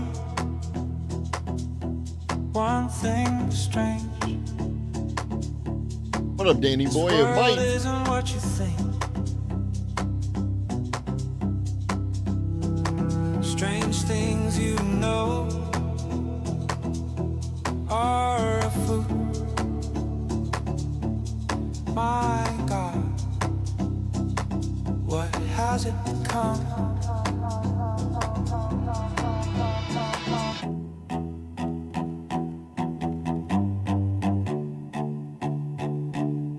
Strange things you know. Strange things.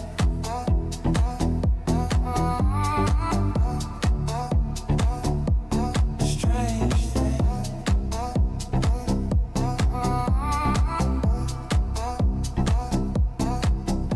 Strange things are happening to me.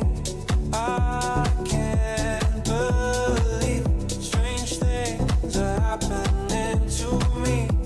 I can't believe. Strange things are happening to me. I can't believe. Strange things are happening to me. I can't believe.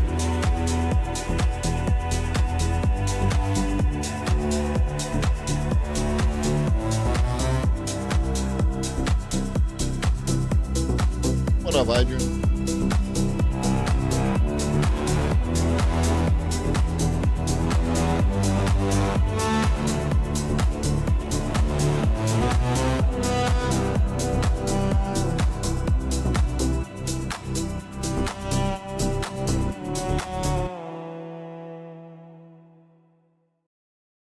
Very cool. Love that one. All right. New AI explained. Can Chat GPT-5 automate your job? In the last 24 hours, OpenAI have released research on essentially whether current language models can automate your job. The big claim, albeit carefully worded, is that current best frontier models are approaching industry experts in deliverable quality. But as you'll see from the title, there are plenty of unexpected findings in this research. But it's all work slop.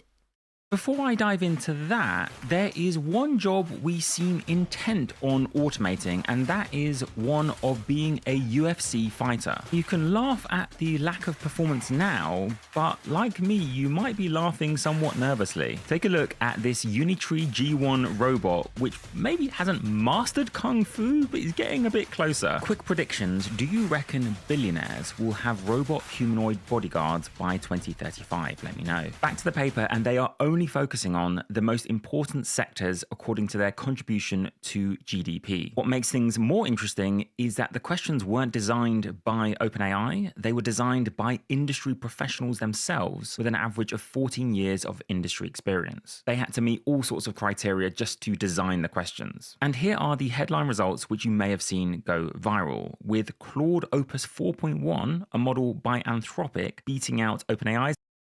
No, Xander, like we've talked about, like there are different schools of thought with both have valid arguments. The upside of the non-humanoid robot, or like the humanoid upper with like base on wheels or something like that, is that they tend to be more stable. You can do other things with them, and they kind of push people to make more inclusive architecture for people to use. More ramps, more elevators, that kind of thing. Humanoid robots can take advantage of all the existing infrastructure. And, you know, they could walk upstairs, they hit the human workspace, exactly. So, like, there's an argument for both. I am on the non-humanoid or non-strictly humanoid design side of the thing, but I do understand the humanoid argument. As opposed to building a car that can drive itself, you could have a robot that could drive the car. Yeah, I mean, there's that, Danny boy. There will always be that because this is the world we live in, and these are the hands we're given. Models and coming quite close to parity with. Well, Cosmic, now there's the robot that can change its own battery. So, like, even with existing battery tech, they can still run for that much longer. Oh, absolutely, leftist core. Humans are going to dress up and modify the robots no matter what they look like. Like that, the ones you see wearing little jumpers, right? There are going to be robot fashions shortly after, general like availability of domestic humanoid robots. People like already dress up their animals and, cars and shit like that. How often to charge the battery? I don't know. Depends on how long it lasts, right? With industry experts. This I am obviously going to class as the first surprising finding, not that Opus is the best model, because Opus 4.1, if you haven't tried it, is indeed an amazing model. So no, that's not the most surprising bit. It's that OpenAI published this result showing Opus beating its own models. I think that's great, honest science, by the way, and I commend OpenAI for publishing this. Now, you might be thinking, no, Philip, the most They have their charm, leftist corp. surprising bit is how close we're getting to parity with industry experts, but I'll come back to that in. Also, if you want to fuck with people, just insert the phrase like a regular human into anything that you're talking about, and it will throw people for a fucking loop. Can I go on break like a regular human? Something like that. It's very cool. Just a moment. Right now, I want to cover this second, you could say, somewhat surprising result, which is that the win rate when compared to humans depended quite heavily on the file type involved. If your workflow involves submitting or producing, it's distinctly possible, Cosmic. Like I don't know, right? Like I don't have no, they have the one that can change its own battery hydrant has removable batteries. That's the point. Having removable batteries allows you that access, right? Like it can take out its own battery, put in a new battery, and go right back to work or whatever. Part of what's going to determine the length of time that the robot can run would of course be what the robot is doing, like doing fucking UFC and flips and all that other shit. Every single motor is firing more often, right? Like, so all of that is going to drain more power, where if it's just running, it's a smaller subset of the motors that are running, so that's going to last longer. You're very welcome, Crix. It's have fun with it. Producing a PDF, PowerPoint, or Excel spreadsheet, you might well find that Opus 4.1 is a league ahead. All these figures, by the way, are on how often a model beats a human expert output as judged by a human expert. You may want to pause this one to look across the different sectors, and you may or may not find it surprising that it's in government where we have a model beating the average human expert. Personally, I'm a little bit skeptical that Gemini 2.5 Pro scored so badly across these metrics. I find it a really great model, but then again, Gemini 3 might well be around the corner. The third potentially unexpected finding is that we seem to have passed a tipping point where models tend to speed up human experts. To briefly summarize this table, if a model is too weak, even if you let it try a task multiple I like the way that Philip says LLM, right? LLM. times and then only use its output if you judge it to be satisfactory, that doesn't actually speed you up. Essentially, the time to review its output is just badly spent, and it's not worth the time. You might as well just do it yourself alone. However, by the time we get to GPT-5, this does actually speed you up. You guys may have experienced this yourself, but GPT-5 does a good enough... That's what I was going to say. I was like, wow, that's surprisingly, optimistic of you. When artificial superintelligence is achieved, what physical form will it choose to take? Slow down, Reed. I think that it will probably be a data center. Like, why would it be something else? It doesn't need, crab. There is always crab. It in and of itself is going to exist in a data center, and then I would say that the robots, which are going to be extensions of it, are going to be, based on whatever needs doing. Crab is valid. Fungi is actually valid, right? Like humanoid or semi-humanoid is valid. It depends. What is the task? And what would be the best form in order to do that? Platypus, right? Could be.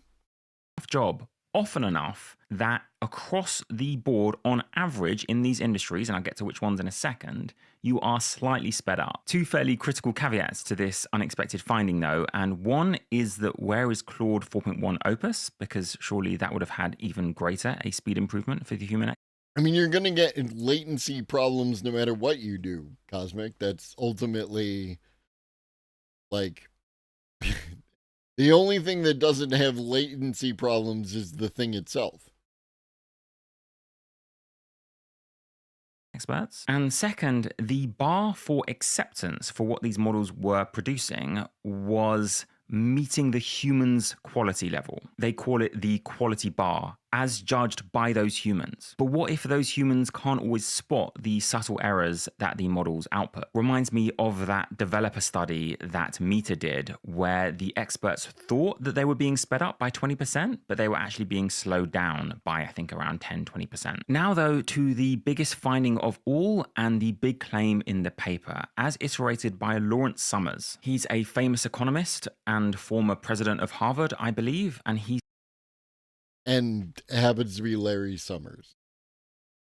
Said that these are task-specific Turing tests. Models can now do many of these tasks as well or better than humans. If that's generally true, then that would lend support to claims like this one from another OpenAI researcher, which is that their current systems are AGI. For example, one of their unreleased models was able to beat every single human in one particular coding competition. Logically, that makes some initial sense, right? If it can beat these experts at coding competitions and at least match experts across a whole range of domains, why wouldn't that be AGI? The former founder of Stability AI implied we're close to a tipping point. The implication, of course, being that then we will start to see the automation of jobs wholesale. Well, I would say one of the big unexpected findings was of how robust human jobs seem to be to automation by current generation LLMs. The evidence from this paper, to me, suggests that we will need a further step change improvement in model performance to start genuinely automating whole swathes of the economy. Why would I say that when they just said in the abstract, current best frontier models are approaching industry experts in deliverable quality? Like, we're really close, right? Not really when you dive into the details of the paper. First, the paper admits if you look at adoption rates, the picture doesn't look so great for AI, and I covered that in a recent video with many companies dropping their pilot projects. But those are lagging indicators, as is GDP growth. I am well.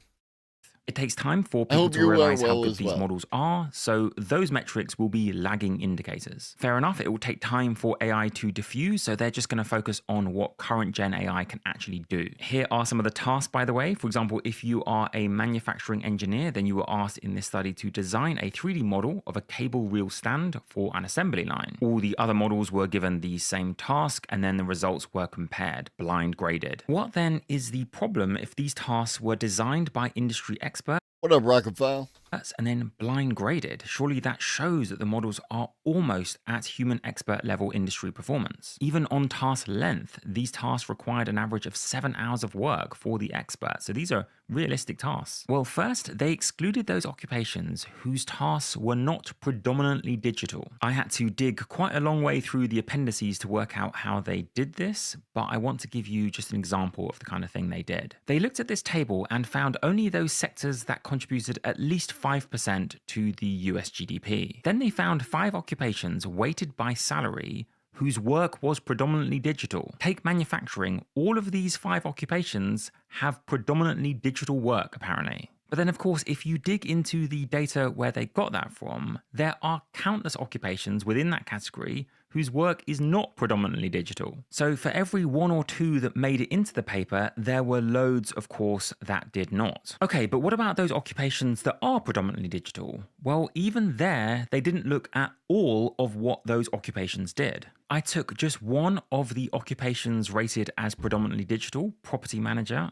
and categorized all the 27 tasks that was listed that they did in the official records. This was from ONET, which is the same source that OpenAI used. GPT-5 Pro, ironically saving me lots of time, categorized it thusly with about 6 or 7 of the tasks rated as not being primarily digital. Things like overseeing operations and maintenance, coordinating staff, investigating complaints and violations. What up, Andy? I've actually been diving into the mechanics of LLMs. The approach is interesting, but has some very specific, significant vulnerabilities. Fair. Also been trying some vibe coding with pretty horrible results. We talked about that earlier, like the difference between vibe coding and AI assisted coding. And like, again, without knowing what you're doing, you know, I don't know why you got the pretty horrible results.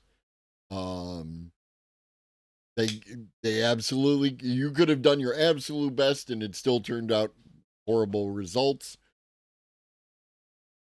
Also, some people see the results as horrible if they don't match the output that they would, you know, prefer to see. Right? That's always a thing. There's a certain art to coding, and it's also like a competitive art in which your code is elegant and beautiful and other people's code is buggy horseshit.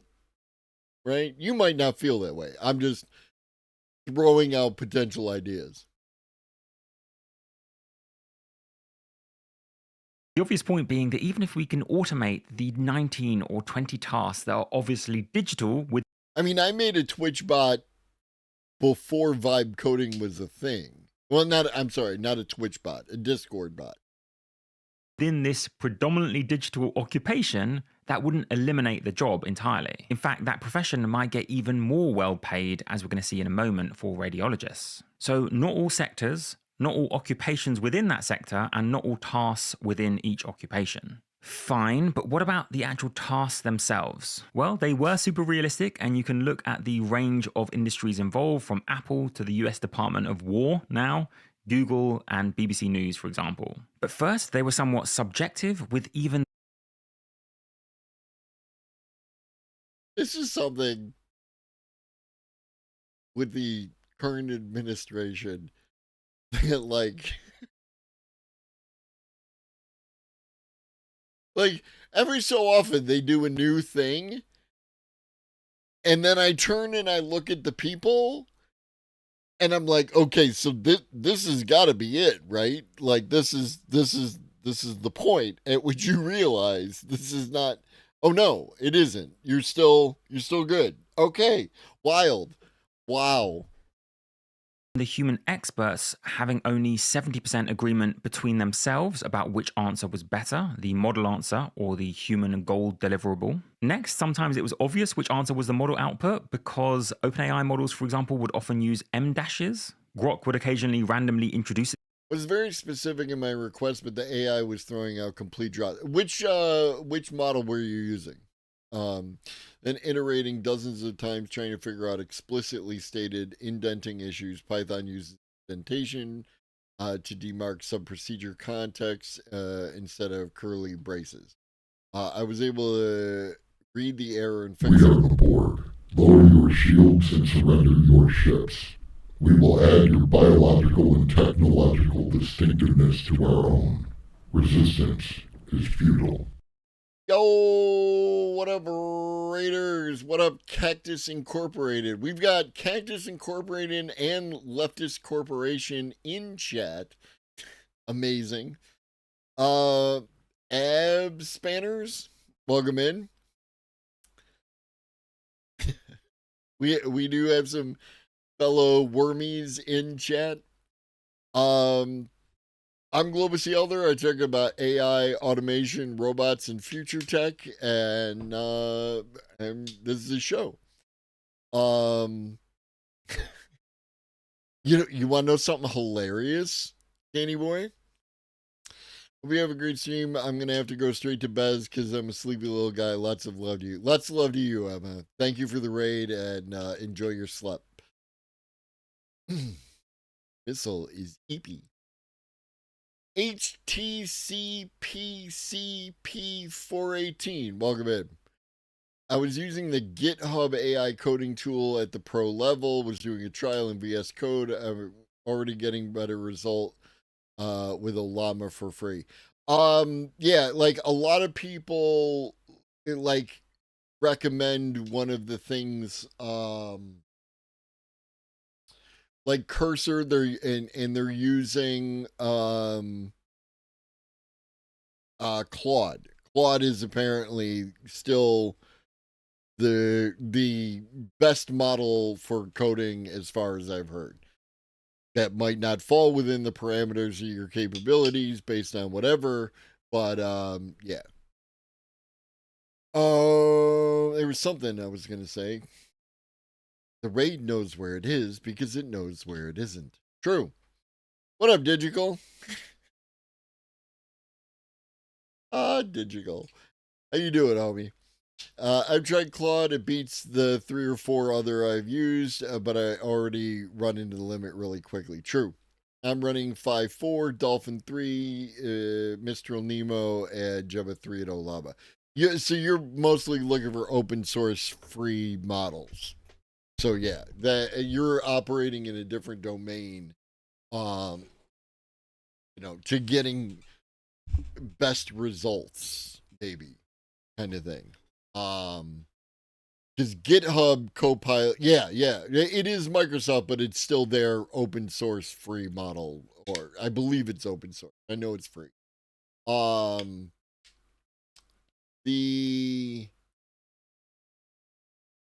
I believe the GitHub Copilot is based off Copilot, and I've yet to hear anyone be happy with Copilot. Oh, if it was using Claude, then I don't know. Itself, apparently. More fundamentally, though, the tasks were one shot. Here's the task, get it done. Of course, in a real job, there's much more interactivity where you ask questions of the person giving you the task to find out the scope and parameters of the task. Also, they had to exclude tasks that relied on too much context, like the use of proprietary software tools. Then there were the catastrophic mistakes. They admit one further limitation of this analysis is that it does not capture the cost of catastrophic mistakes, which can be disproportionately expensive in some domains. They give some examples of catastrophic answers, and I'll give one of my own. They said something could go dangerously wrong, like insulting a customer or suggesting things that will cause physical harm. This happened apparently 2.7% of the time. Here's something to consider. If the damage done by those How often do humans cause catastrophic mistakes? catastrophic failures is 100 times worse than the cost savings you get from the model being better, then weighted by impact, using quote agentic AI without a human in the loop could cost you more in the long run. Here's my example from a recent bit of coding where Claude admits, and I saw it do this, that it completely hallucinated a price set for a particular model. You're absolutely right, it said. I apologize for making up those credit numbers. That was incredibly irresponsible of me. Let me check the actual values. It thought about it, then said, yes, your diagnosis is 100% correct. I apologize again for making up those credit values. You would have to be a pretty irresponsible employee or a downright fraudster to make up such critical values without asking anyone. This was Claude 4.1 Opus, by the way. I am open-minded though. Let me know what you think in terms of whether there will be more real-life human fraudsters or just complete dotards in terms of the mistakes they make versus these catastrophic hallucinations from models. Speaking of catastrophes, by the way, you can help avert certain catastrophes by joining in the Grey Swan Arena, link in the description. Essentially, you're rewarded with real... I'm going to let this ad run because it's short and some of you might actually be able to take advantage of human money for breaking an AI, for jailbreaking LLMs. Several... Well, that's where I'm at, Raza. Like, my instinct was when I had Gemini look up this image, this symbol, and tell me what it was, you know, I was like, can you give me a link? And then it gave me a link, and can you verify that identification? And it verified the identification. So yeah, like I have an inbuilt "Are you sure?" button.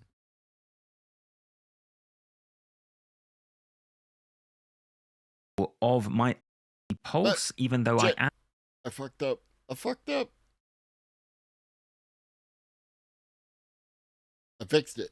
Breaking LLMs. Several of my own subscribers have joined in these competitions and won prizes. Actually, you can see in the corner, $350,000 worth of rewards have been distributed. And actually, scrolling down, I can see that there is a competition that is live and in progress as we speak. Their Proving Ground one. As I've mentioned before on the channel, I see this as a win-win. You can gain recognition and money, and the AI gets just that bit more secure. One more limitation, and then I'm going to end on a positive. I think Andrej Karpathy, formerly of OpenAI, made a fantastic point in this recent tweet. In 2015-16, Geoffrey Hinton famously predicted that we shouldn't be training new radiologists. And Karpathy linked to this article, which is indeed a great one. It said that there were models released back in 2017 that could detect pneumonia with greater accuracy than a panel of board-certified radiologists. You can just imagine the clickbait that could have been written about that study. So how come 8 years later, radiologists have an average salary of over $500,000 per year, which is 48% higher than in 2015? Well, some of this is about to sound familiar, but there were issues with training data not covering edge cases. There were, of course, legal hurdles, and just like in the paper we just read, there were also tasks within radiology that didn't involve such automation, like talking to patients. As best I could, I recently tried to delineate each of the... Do radiologists talk to patients?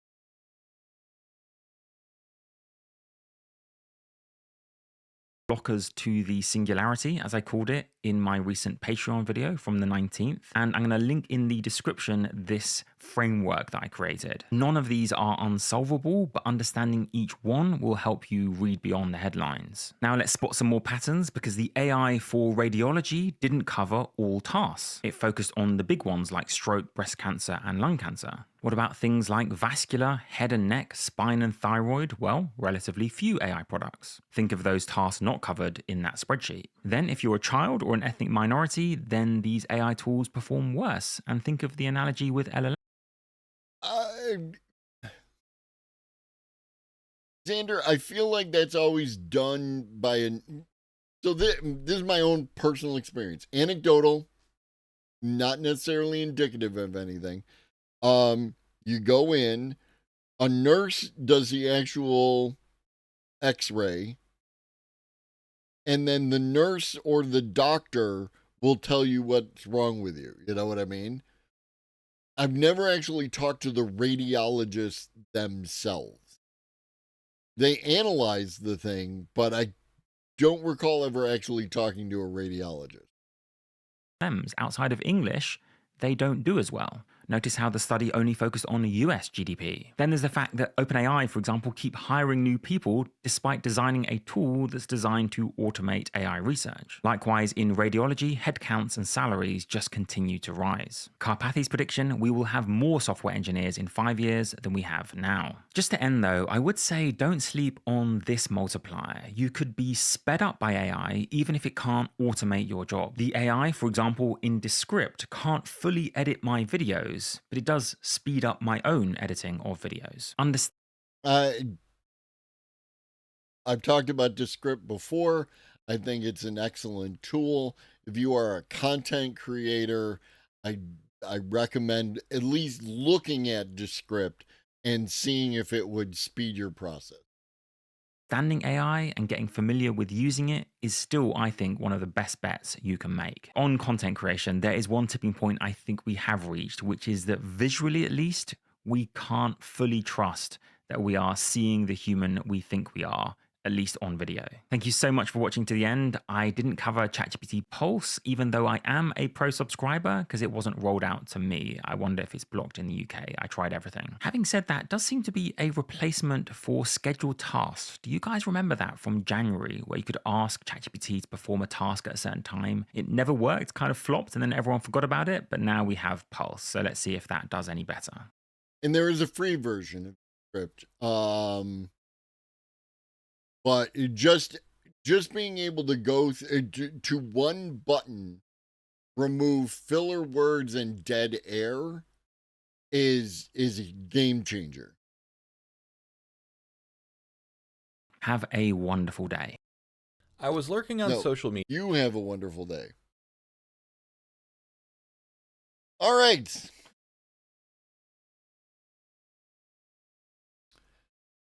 Frankly, I'm not sure I'm seeing the actual person when I'm standing right in front of them. That's a whole other, it's a whole other.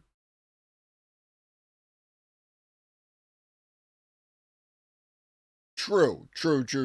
Old Lobster. And that's another thing is like something that I've noticed is that I will use filler words pacing out the words that are coming out of my mouth, not just as filler. It's like a whole thing. Star Trek, Raza. This is Star Trek. This thing's starting to show some wear around the stitching.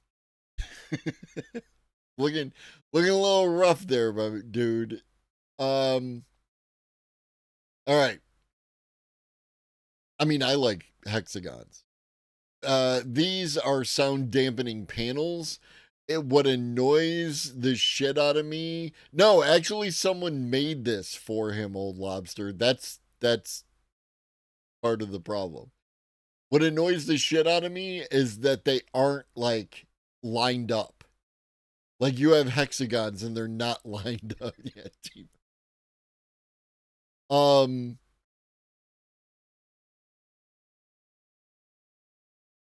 We need to have this conversation. This is about AI hate. So new Dave Shapiro. I was lurking on social media and I saw a couple memes out there. I mean, if you've been on social media for any length of time, you've seen some AI hate out there, and mostly it gets communicated with memes, but there are specific communities, namely on places like Reddit or Blue Sky and other places, and some subsections of. If you want some of that high quality artisanal AI hate, by all means look to Blue Sky. Both YouTube and everywhere else. So there's care is important. Like, you know, a lot of times the best thing that you want to do with a shirt is to wash it on cold. Maybe even on cold on a gentle cycle, and then hang it up, you know, and let it dry, let it air dry, right? Like that, especially if you've got t-shirts that are iron on like this, if you want it to last longer, do that. That's actually true, Leftist Corp. Hey Globus, if you look at the gap between his shells and the bottom and the top, they're slightly crooked. Oh God, I hate you so much. And leans toward the other. Also, the slight angle of the LED corner light leaning. Oh my God.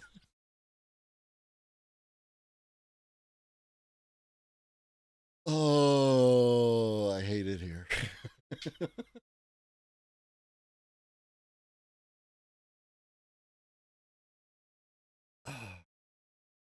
Just, you're better than this. You're all better than this. I hate everywhere. Now, what really caught me about some of these memes is that they get millions of views, and I mean millions, like 6 million views, sometimes even on Twitter, which is generally pro tech and pro AI. And at that point, yes, but Twitter counts scrolling past something as a view. So when I realized, okay, rather than just, us versus also a view is not a like. Them and mocking these people and like, you silly Luddites and all those other kind of things that a lot of us tech optimists sometimes default to, I decided that it was time to really look at what are their complaints. So I took to my favorite AI. Old Lobster. That was the thing. Like this bottom one here actually looks like it's like a degree off. You know what I mean?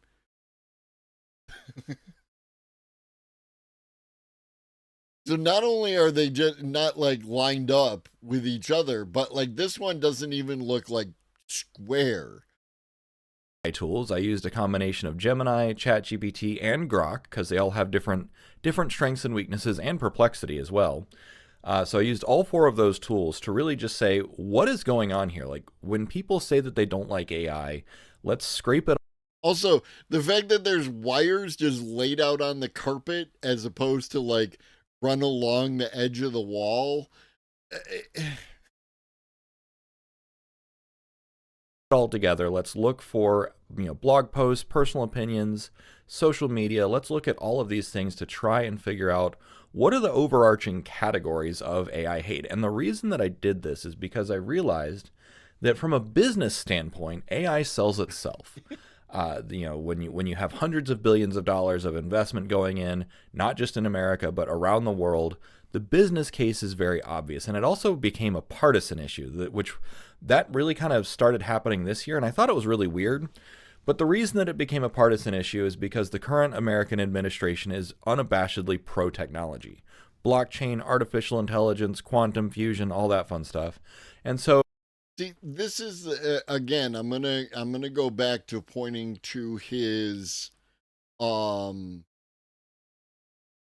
gated community of a Discord that he functions in, right? Like that leads him to certain conclusions because it's a partisan issue in some circles, but it's also like there are plenty of people, like ostensibly what he's talking about is like the anti-technology, the anti-AI left, right? Which is obviously present. But there's an anti-AI right. You had Peter Thiel coming out talking about how legislating AI is going to lead to the Antichrist. There are people out there making YouTube videos about how AI is actually the Antichrist, right? Or the beast itself, and all sorts of this shit. The same people who thought that you were getting 5G micro fucking robots, nanobots in your fucking system from getting vaccinated. That's a whole fucking thing, and it exists on the right. So partisan within a particular framing, but it's definitely bipartisan across the thing. Peter Thiel is the worst. Peter Thiel would hide the zombie bite. Peter Thiel looks like he is hiding the zombie bite. Of course, as soon as, one team says this is a good thing, the other team has to say that's a bad thing. And so I wanted to investigate all of these dimensions because Also, his political analysis is dog water because he actually hasn't done any of it. So, and this is a personal worry, but my personal worry is that if we neglect, if we treat AI the same way that we've treated every other social issue, where it's like my side is right and your side is wrong and you're stupid and we're smart, and if we go down that path, then we're not going to get anywhere, and it's only going to get worse. So it's like, let's nip this in the bud, let's head it off at the pass, and let's just start talking about what are the problems with AI. So that's the context for what inspired this. I have a companion blog post over on my Substack. It's called The AI Haters Have a Point. There we go. So if you want to check it out, my Substack link is in the description under my link why would I do that when you're going to cover the major points in this video? Tree. But TLDR, by scraping together, by using these AI tools to really like scour the internet all over and kind of like try and categorize it, try and make a taxonomy of AI hate, I came up with 15 categories, and I was surprised. Like, I thought it was going to be like AI, is... How many of the... Number 7 is going to shock you. How many of these 15 do you think that we have, like, covered ad nauseum? Like X-Risk and art, and that was about it, all right? That's kind of what my perception of AI hate was. But a lot of these... No, he's not one of those leftist corp. He's a liberal. He's a well-meaning liberal. A lot of these categories of AI hate actually are pretty compelling, and I don't disagree with some of them. Some of them I do disagree with. Some of it comes down to personal opinion. But some of them, like, yeah, we got to concede the point. And so I figure it's better to just start talking about this now. Because, again, if you know me, if you've watched me for any length of time, I am very pro-technology. I'm also cognizant of, like, the downsides. That's one of the main things that I study. But I also tend to believe that all problems are solvable. Not everyone shares that value or that belief system, which is perfectly fine. But I figure, coming from this position... I don't know...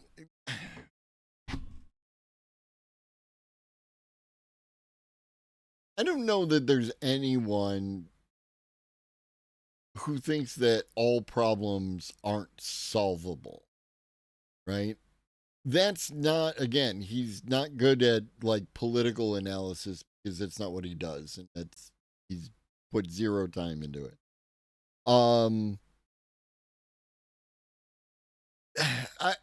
I would say that there are some people who like hardcore engage in a doomer mentality, especially on this website, Twitch, when watching the news and things like that. But generally speaking, I think that people feel like problems are solvable.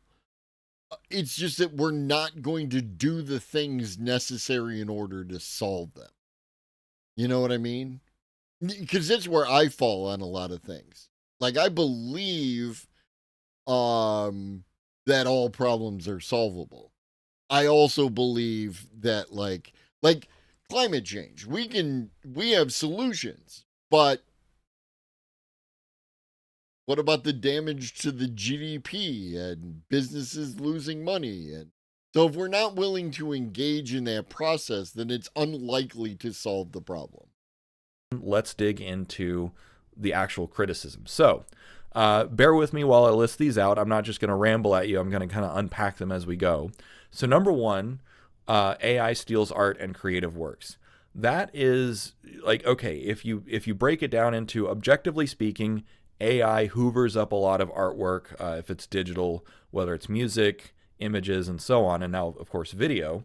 So objectively speaking, yes, AI does take those things in. Legally speaking, it has not yet been fully litigated as to whether it is stealing.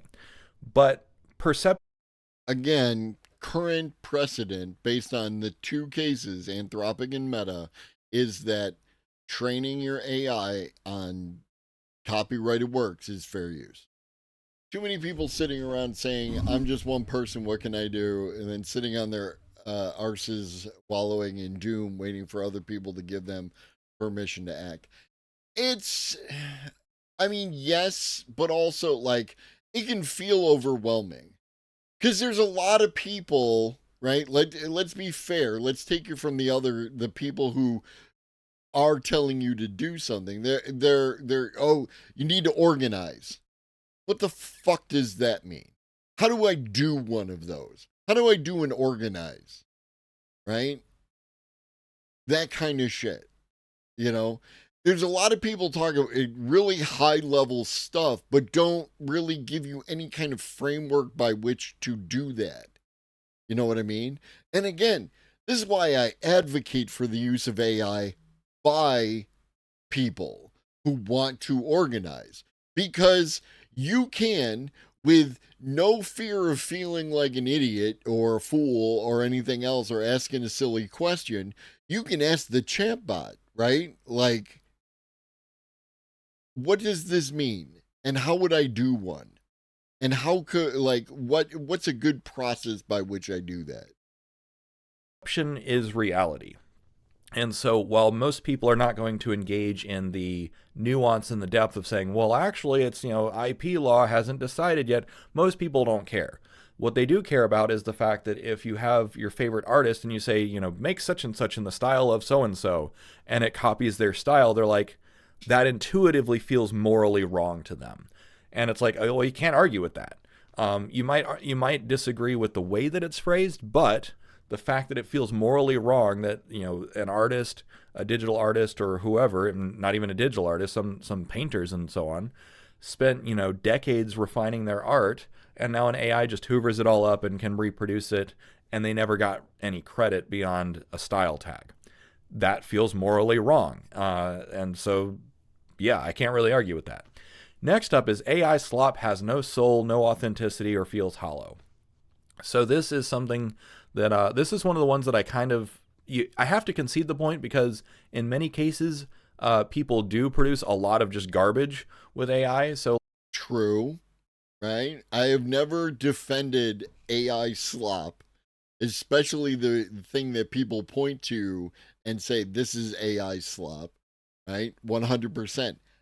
All I say doesn't have to be like that, right? You can get good art out of the AI. But again, it's what are you willing to put into it? Like, yes, if it is pure slop, then I can't really disagree with that. What I will say is that not everything created by AI is soulless. Not everything that is created by AI is intrinsically worthless or hollow. And, there's plenty of AI music that I have made and that I listen to that I think is really good, and it allows people to express themselves in a different way. And I use AI images extensively to make better thumbnails and that sort of thing. Now you might say, like, well, that's more of a commercial use. That's not really a personal expression, which I agree with. But then you look at the fact that AI has made a lot of people confident enough to write their first book.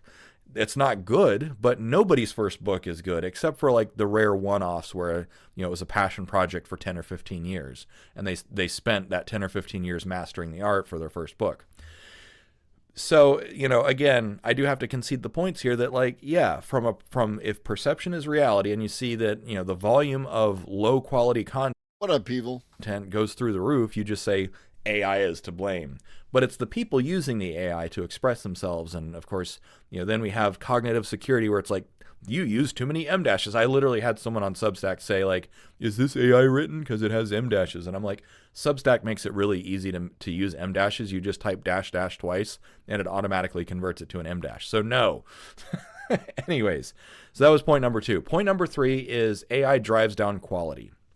Now this might sound the same as the second one, but what they're talking about here when people complain about AI driving down quality, they're talking about it more broadly. Whether it's the quality of emails, the quality of education, the quality of whatever else.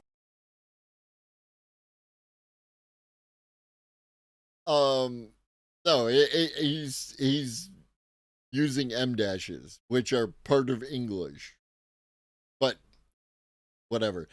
Can you drive down quality of emails? Who in here? One's in chat if you actually read emails, and two's in chat if you skim the email looking for the relevant information.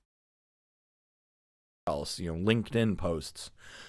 So they're talking about it at a more systemic level, because if everyone is using AI to write things and read things, then it's kind of going to the lowest common denominator, which is just how good is the model at writing, interpreting a user intent, and then how good are people's prompting skills. And of course, with any new technology, nobody knows what they're doing, and the AIs are getting better all the time. Likewise.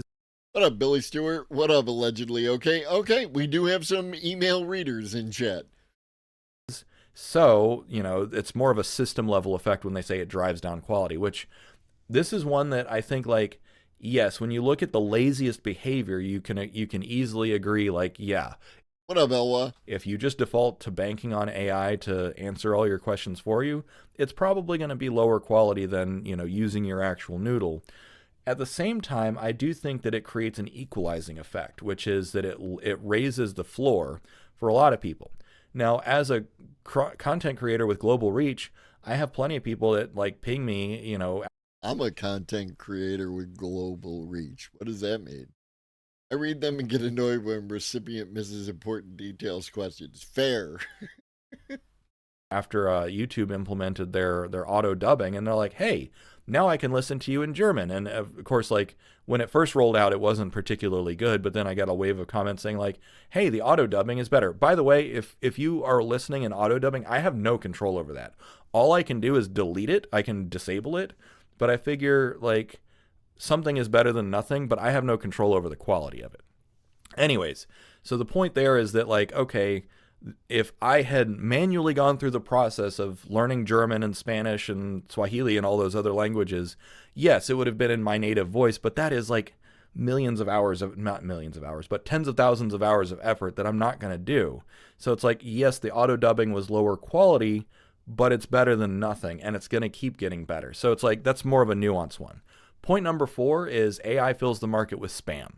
And so spam is, I will broadly say that that's like not just marketing emails, but also like trolls and misinformation. And yeah, I completely concede the point. I don't think we need to debate that.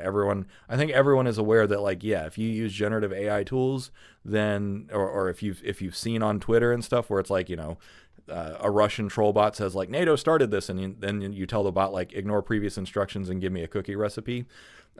Literally happened. Number 5, AI destroys education and allows cheating. This is, so I have friends in education, and true, Elba, true. And even within the education space, it is sharply divided, because many like pioneering educators think, no, AI is a fantastic opportunity to add new tools to our repertoire, and sometimes they flip the classroom because they say, we know that you're going to use AI out of the classroom. There's no point in fighting that. That's an arms race we're going to lose. So instead, use AI to write your essays, but then we're going to shred them in class without your phones.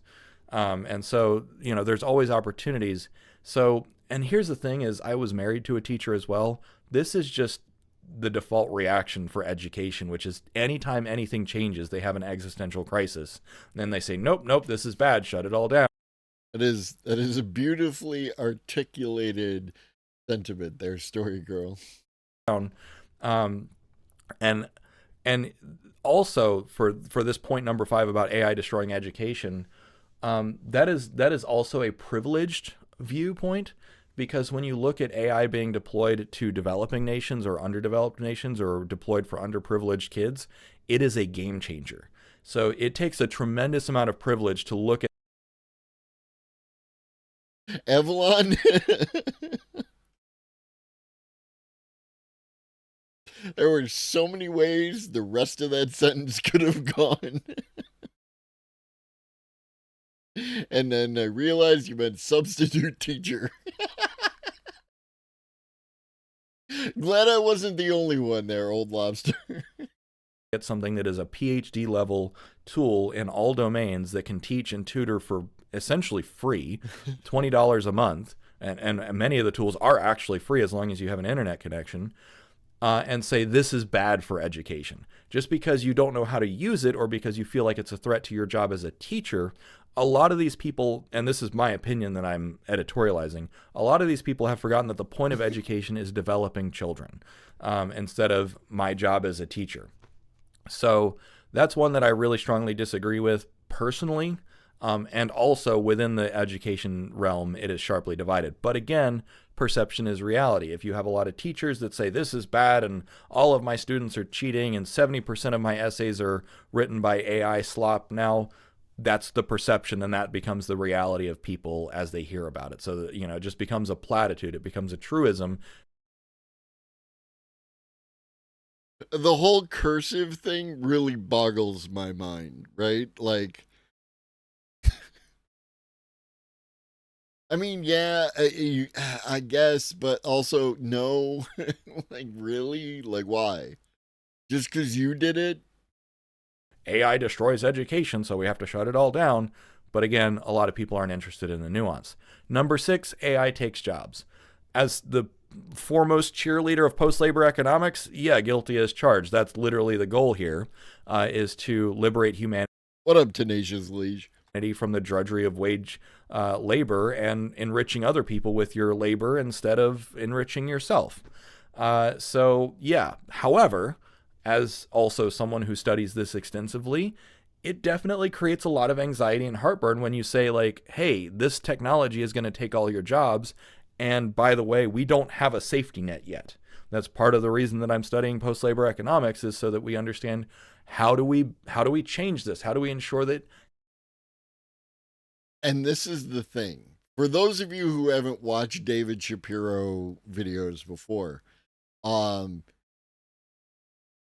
he likes the idea of a post-labor economic model that people have more time to do stuff and we receive the resources that we need in order to live without having to labor for them. And also hates socialism and communism. And again, this is why I point back to his gated community that requires you to pay to enter. You're going to get a particular type of response, homie. Household income doesn't get destroyed by artificial intelligence. So I have to concede the point, but again, it comes down to nuance. Like, yes, we're going through an epochal shift. Yes, this is a once in a... That was the explanation, Billy. Like, that's that's the thing. That's exactly... Go on YouTube, find David Shapiro and any of his conversations about post-labor economics. What up, Elrod? A generation, once in a lifetime, maybe even once in a humanity, once in a species opportunity to change our relationship with survival and productivity.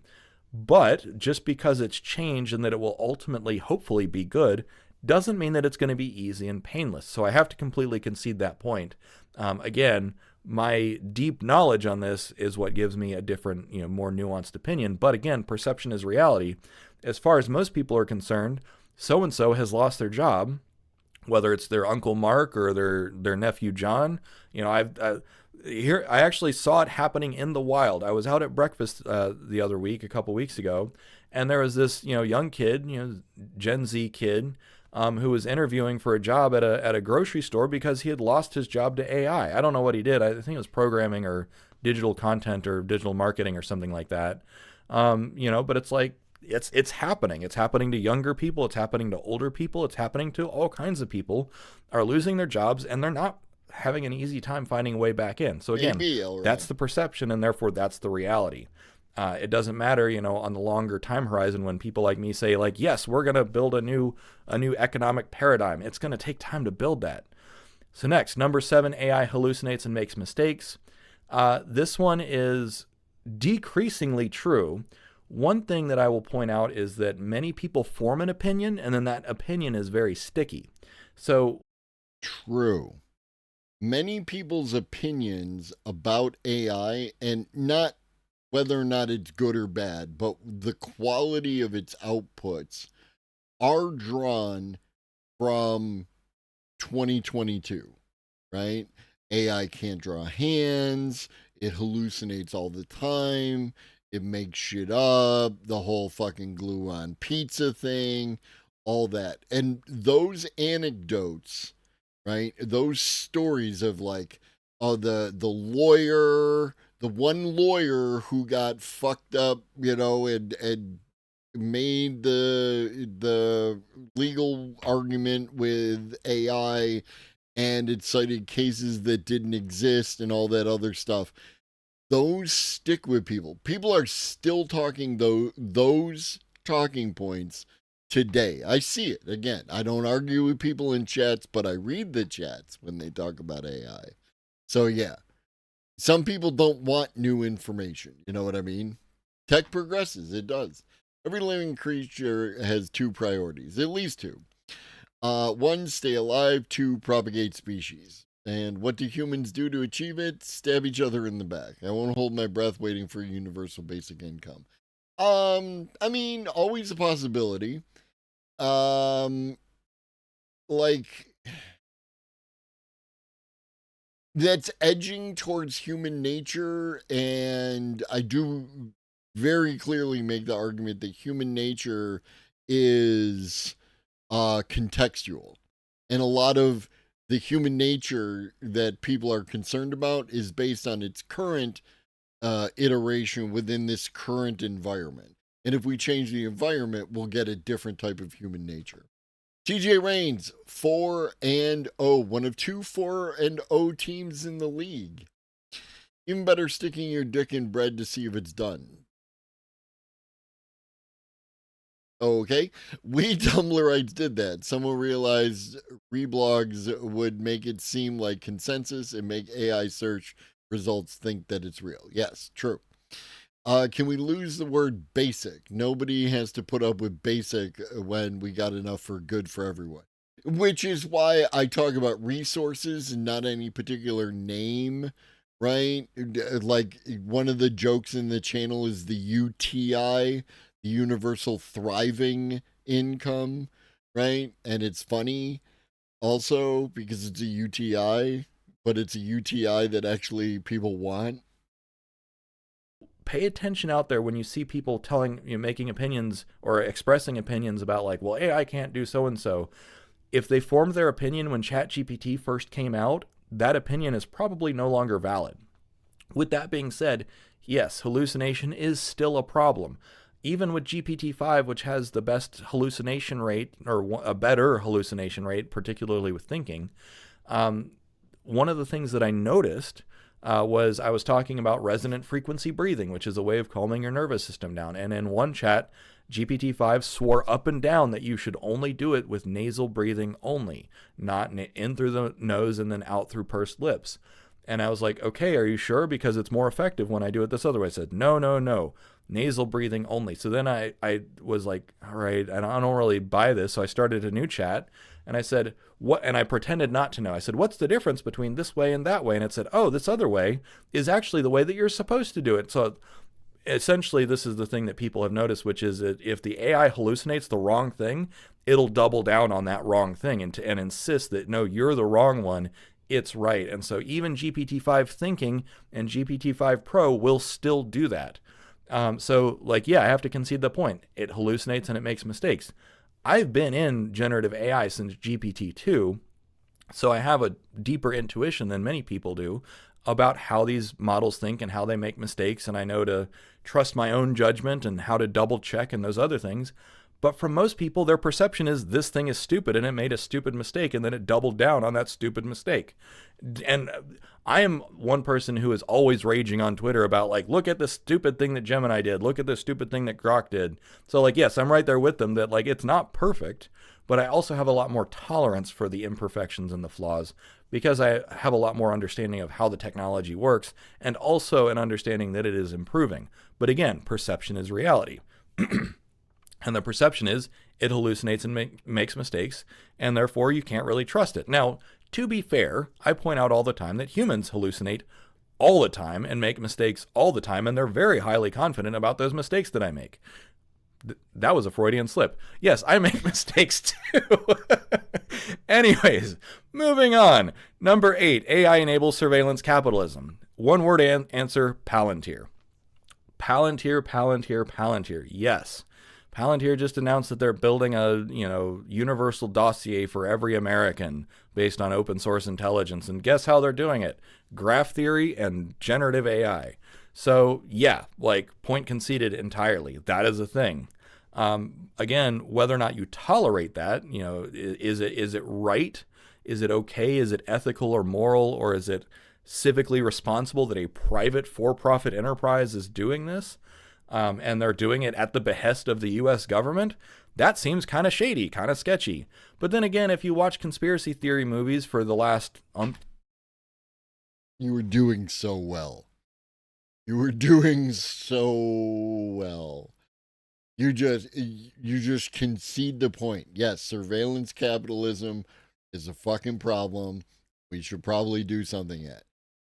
And then move on. But instead, now you're talking about conspiracy theory movies. And that's where you fucked up. 15 decades, people have assumed that the NSA was listening to every phone call anyways. Now,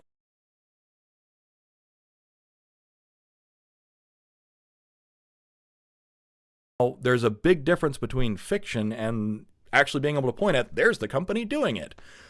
So this is not even about perception. This is just reality now. Sorry about this. And I know it's a bit silly. Just a moment. Just a moment. And when you say, and particularly how it's worded, AI enables surveillance capitalism. Yes, it does not intrinsically cause it, but it creates a new tool set, and that new tool set is able to be used for those things, whether or not you agree if it's right. And this goes back to a point that I often make, which is that technology is always dual use. Always, always, always. The dose makes the poison. So you can have something that is ostensibly really good, and some things that are easier to misuse and some things that are easier to use correctly. Take, for instance, electricity. Electricity can burn houses down. It can electrocute you. It can be very dangerous. But by and large, it's mostly pretty useful.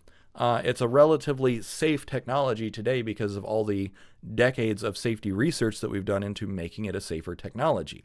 It also enables surveillance capitalism by virtue of the fact that without electricity, you couldn't have electronic records and electronic communications.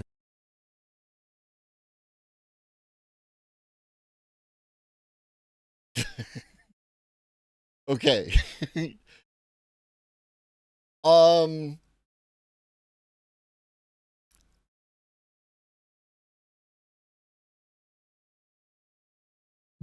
Yes, right? Like, points for being pedantic, leftist corp.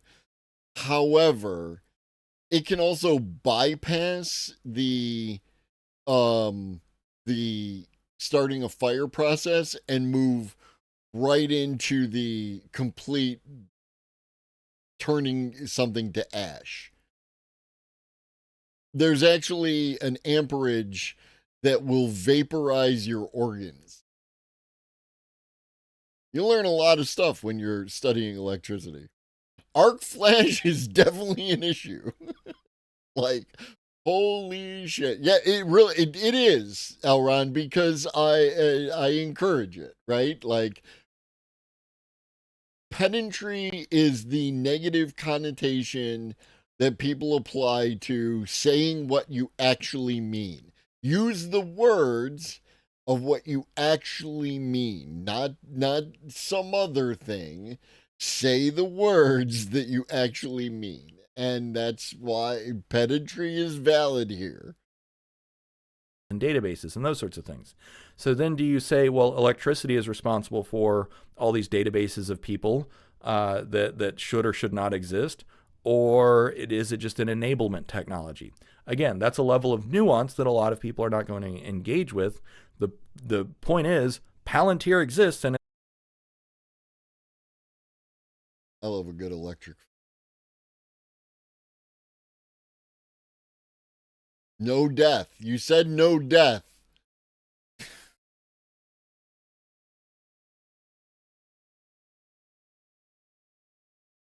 Okay, it's not super loud. It felt louder than it was.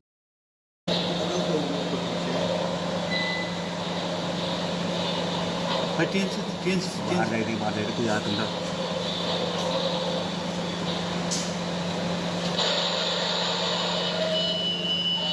Yeah, he ran away. He exited. So many OSHA violations. Yeah, arc flashes are a fucking thing. Safety first. And yeah, turn off the power to the thing that you're playing with, please. It's a multi-billion-dollar company with multi-billion-dollar U.S. government contracts, and it's using generative AI to make dossiers of every American. So whatever the nuance is, that is objectively happening. I can't really argue with that. Next is point number 9, AI destroys the environment. Now this is one where I just categorically reject this, because when you look at how much energy, water, and carbon AI generates compared to literally pretty much every other industry, it pales in comparison. I don't really know how this one started. Like, yes, there's some alarming, depending on your perspective. It started because people talk about it in a vacuum. They never do an apples to apples comparison. They don't, and to be fair to them, they don't have the actual data. A lot of stuff is made on assumptions. Yeah, no, that's what it can literally vaporize organs. Like, I'm not joking. Like, there is a table that you can look at of amperage versus the amount of damage it is going to do to a human body. And after a certain point, you can't even let go. You complete a circuit and you're trapped.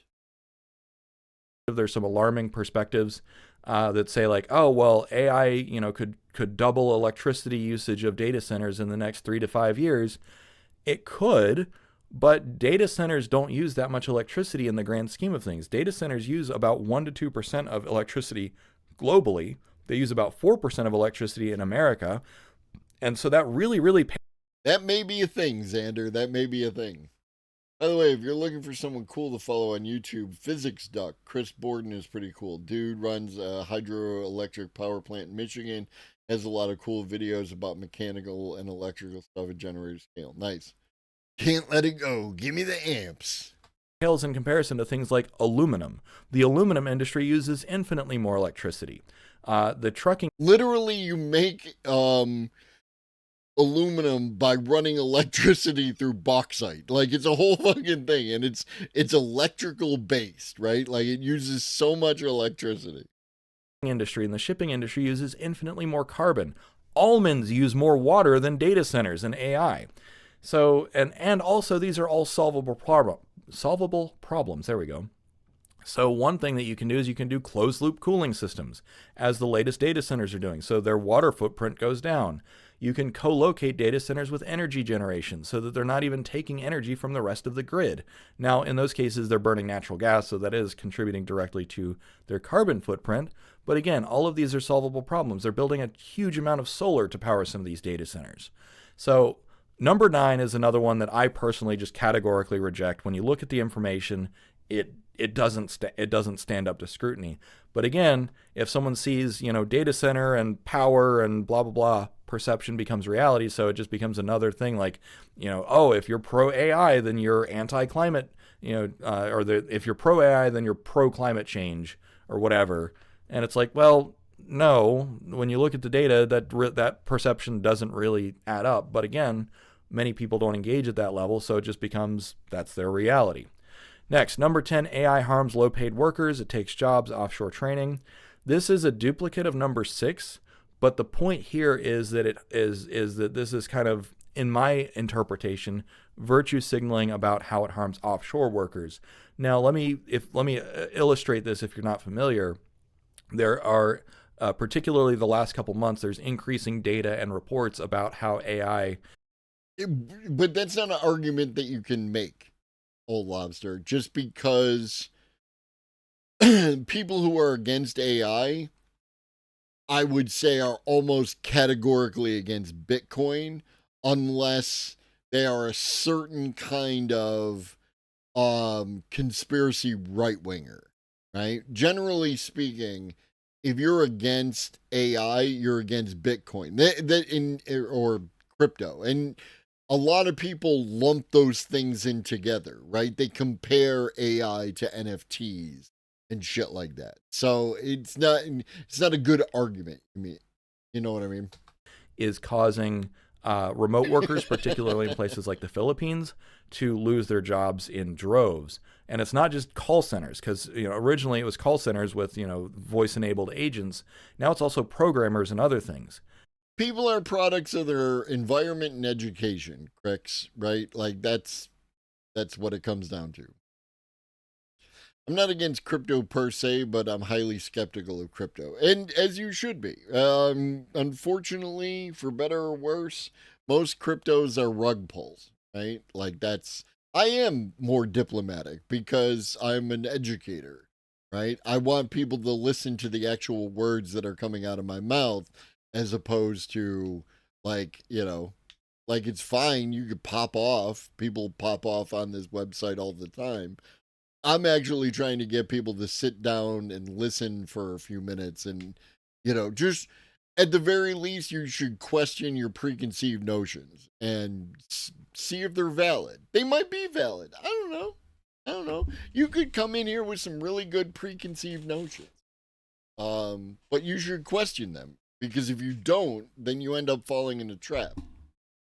I've had numerous people, reply to comments in other places saying that, they had an offshore team of programmers, whether it was in, Eastern Europe or Southeast Asia, that it's like actually with AI that communicates with them, and, they're using codecs and those things. It communicates them with them on demand in their own language, and they're able to. Yeah, I mean, it's a fair couple, Lobster. Like, if you invested in Bitcoin fuck all years ago and held it, right? And you could cash out right now and probably make a nice chunk of change, right? Like I get that. But as a global strategy, a lot of people view it as like, they're anti-government without realizing that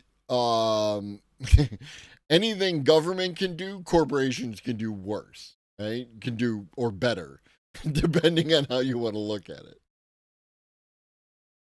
Do all the programming, all the coding without the help of offshore people. So then what do? They let 5 to 6 offshore people go. And if that was just one anecdote, that would be one thing, but it's a big enough trend that like a lot of people are feeling it. So if you're concerned about, we had this globalization scheme that allowed us to hire remote workers from Southeast Asia or Eastern Europe or wherever else, then, it harms them because now they're cut off and they're isolated. And this is something that I've actually talked about with business leaders, is that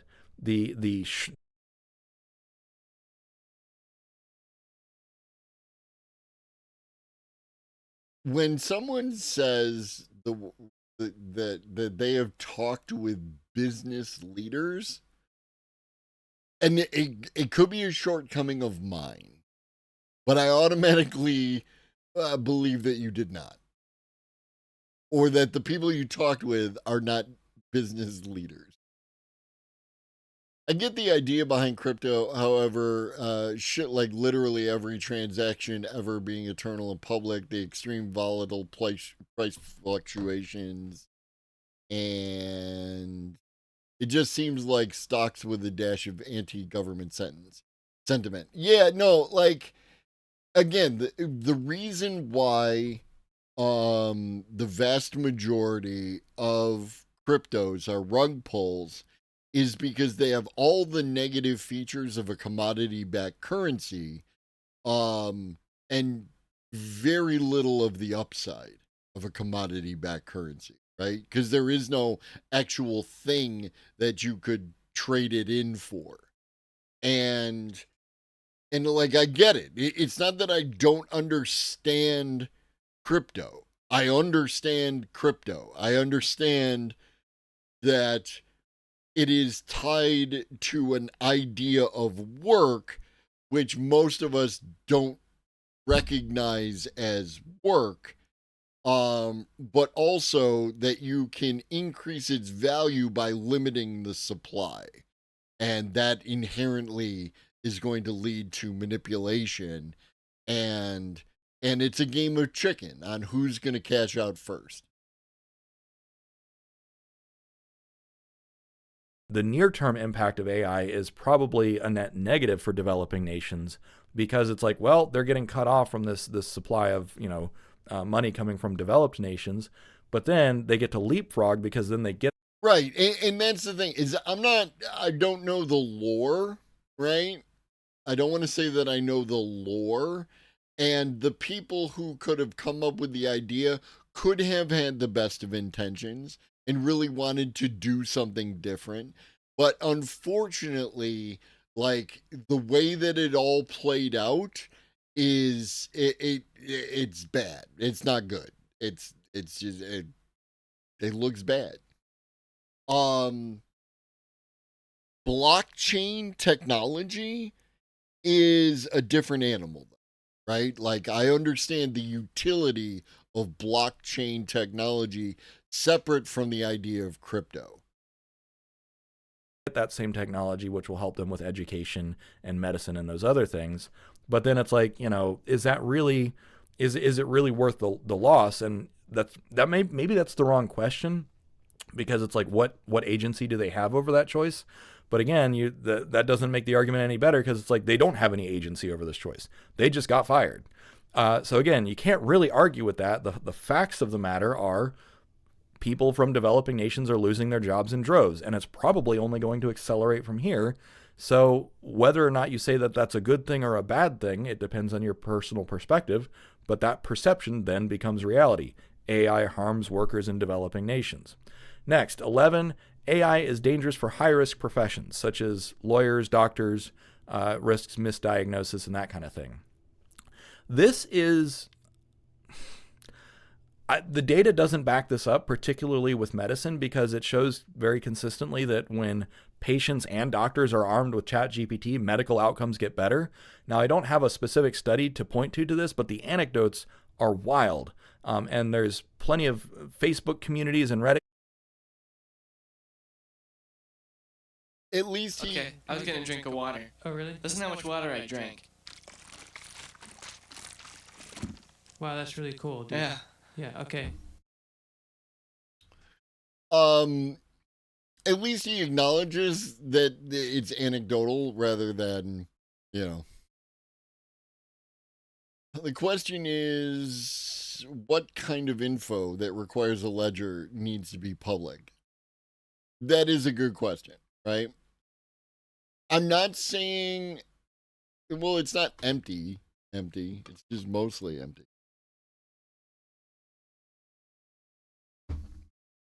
There's some in there. And it's not technically water, it's smoothie. So, and at this point, it's kale, mostly.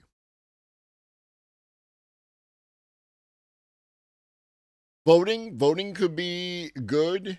I'm open to the idea of the technology, Yeah, I've never done a crypto transaction. There's one entity that I actually considered getting some PayPal crypto and giving them some because I believe in what they're doing.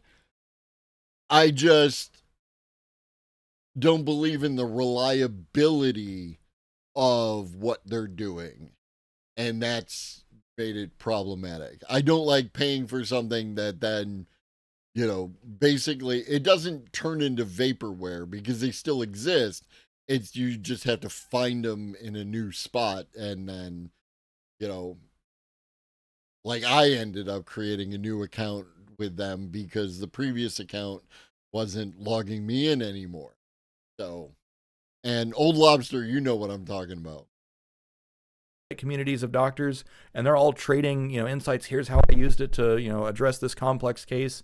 I personally, and all the people that I have coached on using ChatGPT to advocate for yourself for complex medical issues, like, it really changes medical outcomes. So this to me seems more like someone imagined it, like, oh, well, Yeah, and that's a huge problem. The fact that it was rejected by so many businesses. Like, what can you actually do with crypto except convert it back into fiat currency and then make a transaction, right? Because you might sell a product at a particular valuation, and then someone else, like, something happens and it tanks in value, and now it's not just the credit card companies. You're not wrong. Credit card companies have influence, etc. But it's also the fluctuation, the fluctuations in value of cryptocurrency between the point of purchase and the point where the transaction finalizes could entail you paying less than the value of the thing that you purchased. And corporations are not going to buy into that kind of volatility. They're just not.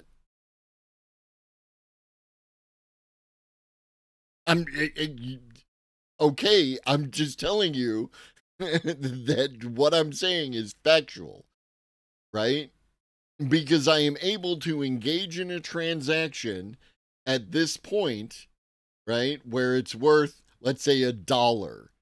And then something happens between the point at which I engage in my transaction and the point at which the transaction resolved, and it is now worth less than $1. So they would have to honor the transaction, but they would make less money. it makes mistakes. Therefore, because we did concede that it does hallucinate and it does make mistakes. So therefore, if it hallucinates or makes mistakes on a critical choice, then it's going to have, many downstream negative consequences. While that is possible, the data. And also, like, a lot of people use crypto for money laundering, right? Which is problematic for businesses, because if it turns out that the government of whatever entity determines that the ill-gotten gains were used in order to purchase your thing, well, they take the money because it's part of a crime, and you get nothing. So, again, it's problematic. Data doesn't really support that. The data shows that, by and large, outcomes, particularly medical outcomes, increase when you use these things. And of course, then other people have, you've probably seen posts around where people used it to defend themselves from bogus legal fees and other things, and they used it to write court filings. So legal outcomes also improve when you have these AI tools. And I have. Can. Not do. Can. Like we've been talking about all day, the quality of the output is directly related to the quality of the input. And if your input is poor, you are going to achieve poor results. And in things like legal, right, we will reference the lawyer who, submitted the brief, and the brief contained fake precedents, right? Like, so you don't want to do that, because you can not only have a bad time, but in certain cases you can get in a lot of trouble. And you, as a layperson, would not have the expertise needed to know that, such and such a thing is not actually a valid precedent. You can mitigate some of that, and this is not legal advice in any way, shape, or form. You can mitigate some of that by having the AI verify that information, right, and provide you with links to the data, to the statutes, but then you're not really going to be able to parse the statute in order to understand whether or not it actually says what you need it to say in order to achieve your legal goal, right? Yes, Crix, I am a nerd. corporate lawyer friends who use AI extensively, and it catches many of the same things that they find, and they basically don't need to hire more or less, Xander. There are other aspects to it, right? Like one of the things is that because the United States, for instance, has a sovereign currency and has the largest navy in the world and has the ability to enforce its will and exploit resources not only of its own country but the other people's countries, all of that comes together to create an environment where the dollar has value. That's why the petrodollar was able to be a thing, because the dollar became the reserve currency not only of one country but of many, if not all, of the countries, right? Well, it's kind of the problem with cryptocurrency in the first place. Assuming you could get a unified exo government currency, how or why would it stay stable? Again, one of the problems with crypto, in my opinion, that can't be resolved is that it functions as a commodity-backed currency, and by acquisition of it, you decrease the supply. When you decrease the supply, you increase the value, and then you are able to dump it at a higher value. And I learned all this from trading gold in a video game on an Apple IIe back 1,000 years ago. Right, Xander. Paralegals, because it's better than most human paralegals at researching and better than most human paralegals at writing briefs. And then they just double check it and correct it. So the data doesn't really... All currencies are and have always been fiat. I don't remember. It was just some stock market game, and I played around with buying and selling stocks, and I made a little bit of money, and then I took that money, and it had a precious metals market in it, and I was able to buy silver. And I would just buy as much silver as I could. It's all fiat. It always has been.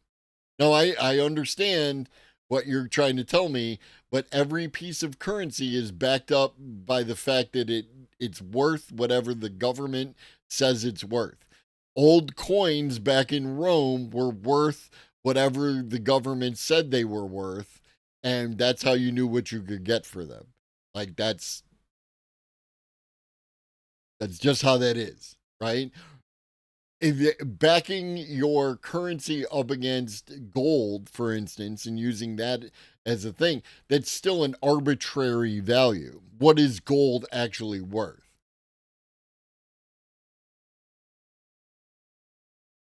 I understand, Digital. I understand. Show that AI is dangerous for high-risk professions. There are certainly things that AI cannot do yet. It can't do underwater welding, but it's only a matter of time. Next, number 12 is AI causes power concentration and platform enshittification. This, to me, is a downstream of all the incentives that we were talking about earlier, like spam bots and driving down quality.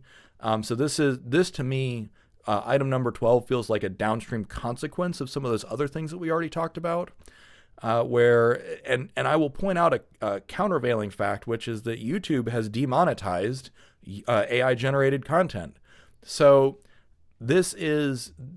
some of this is not the platform itself, it's how people use the platform. And there's been huge, backlash, like between DeviantArt and Reddit and YouTube. A lot of these places are debating as to whether or not to just outright ban AI content. So personally, it seems like, yes, if people use AI to generate slop, then that can drive quality down, point conceded, but it's also forcing the conversation, do we actually want human-generated content? And the answer, by and large, seems to be yes, we do want human-generated content. So this could actually increase platform quality over time, but again, perception is reality. Number 13, AI undermines human dignity and ethics. This is such a vague criticism that it's very difficult to nail down. Now, if you say like it undermines human dignity because it takes away things from people like their jobs or their artwork, then yeah, I guess I can concede that point. But the dignity of being human, if your dignity is eroded by the existence, well, money can't fail, right? Any particular currency can fail, but any like money itself as a concept can't fail because it's an arbitrary token used to represent some exchange rate for future purchasing power. So money itself can't fail, right? If money were to fail, we would move potentially to a combination of barter economy between people who didn't know each other and reciprocal altruism. Again, debt the first 5,000 years, read your Graeber. That's what we would revert back to, right? Like that kind of scenario. And at some point in time, where we'd rebuild civilization, many crime bunnies, we would eventually create another form of currency for exchange over long distances. That's because it works for that, right? That's the thing. It's a proxy, exactly. Like that's just how money works. It's a token. It's representative of a particular value, so you don't have to carry all of the stuff. Wrong chat, but accurate. So nice one, old lobster. Of like a technology that is still optional to use, like that just sounds like hyperbole to me. Now it is forcing many ethical conversations. So if you say like, oh, well, the existence of Palantir is an example of AI undermining, human dignity and human ethics, then it's like, yeah, that's a conversation worth having. But like people talk about like monopoly money, right? It's not real money, it's monopoly money, right? As something. But if I can give if for instance, like within a household, the child does chores, the child earns monopoly money, and at a particular exchange rate, the child could then exchange that monopoly money for goods and services, right? Like the child wants a new Xbox game, and we set the value of whatever the monopoly money is worth. And this, or I could just move that out of the way and pay the child cash, right? Like, I mean, theoretically you could. I would never do that, and I would never say that, but theoretically. I don't think it's at all remotely settled that this. Show me a market that actually exists, Digital, and I'm willing to entertain the possibility because we don't have a market that exists, right? It's fundamentally flawed in the way that any existing player or first mover has a unfair advantage. Unfair, you know what I mean?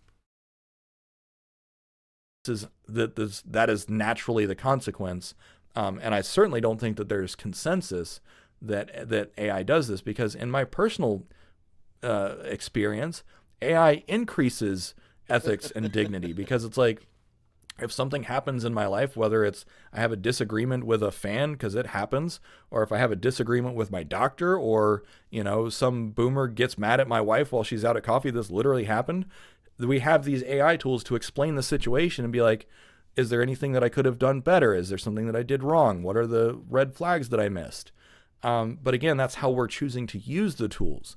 You can also use the tools to win arguments with your spouse. There's a huge trend right now of people blaming their divorce or their marital issues on the fact that both partners are using ChatGPT for relationship stuff. And by the way, it's not wrong, though. That's the thing, is that normies do drive reality, right? People think, especially like, for example, Twitch. Twitch has your sub community, right?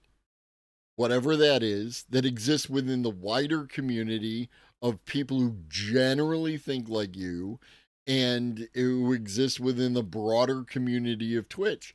But all of that is a subset. It's a couple million people tops, when there's billions You're not a normie. You're watching some old man talk about AI. You can't possibly be a normie. Yeah, I basically stopped doing that. It's like if you want to unpack something and you want to understand, then that's one thing. But if you want to use it to win an argument, that's probably not the healthiest way to use artificial intelligence.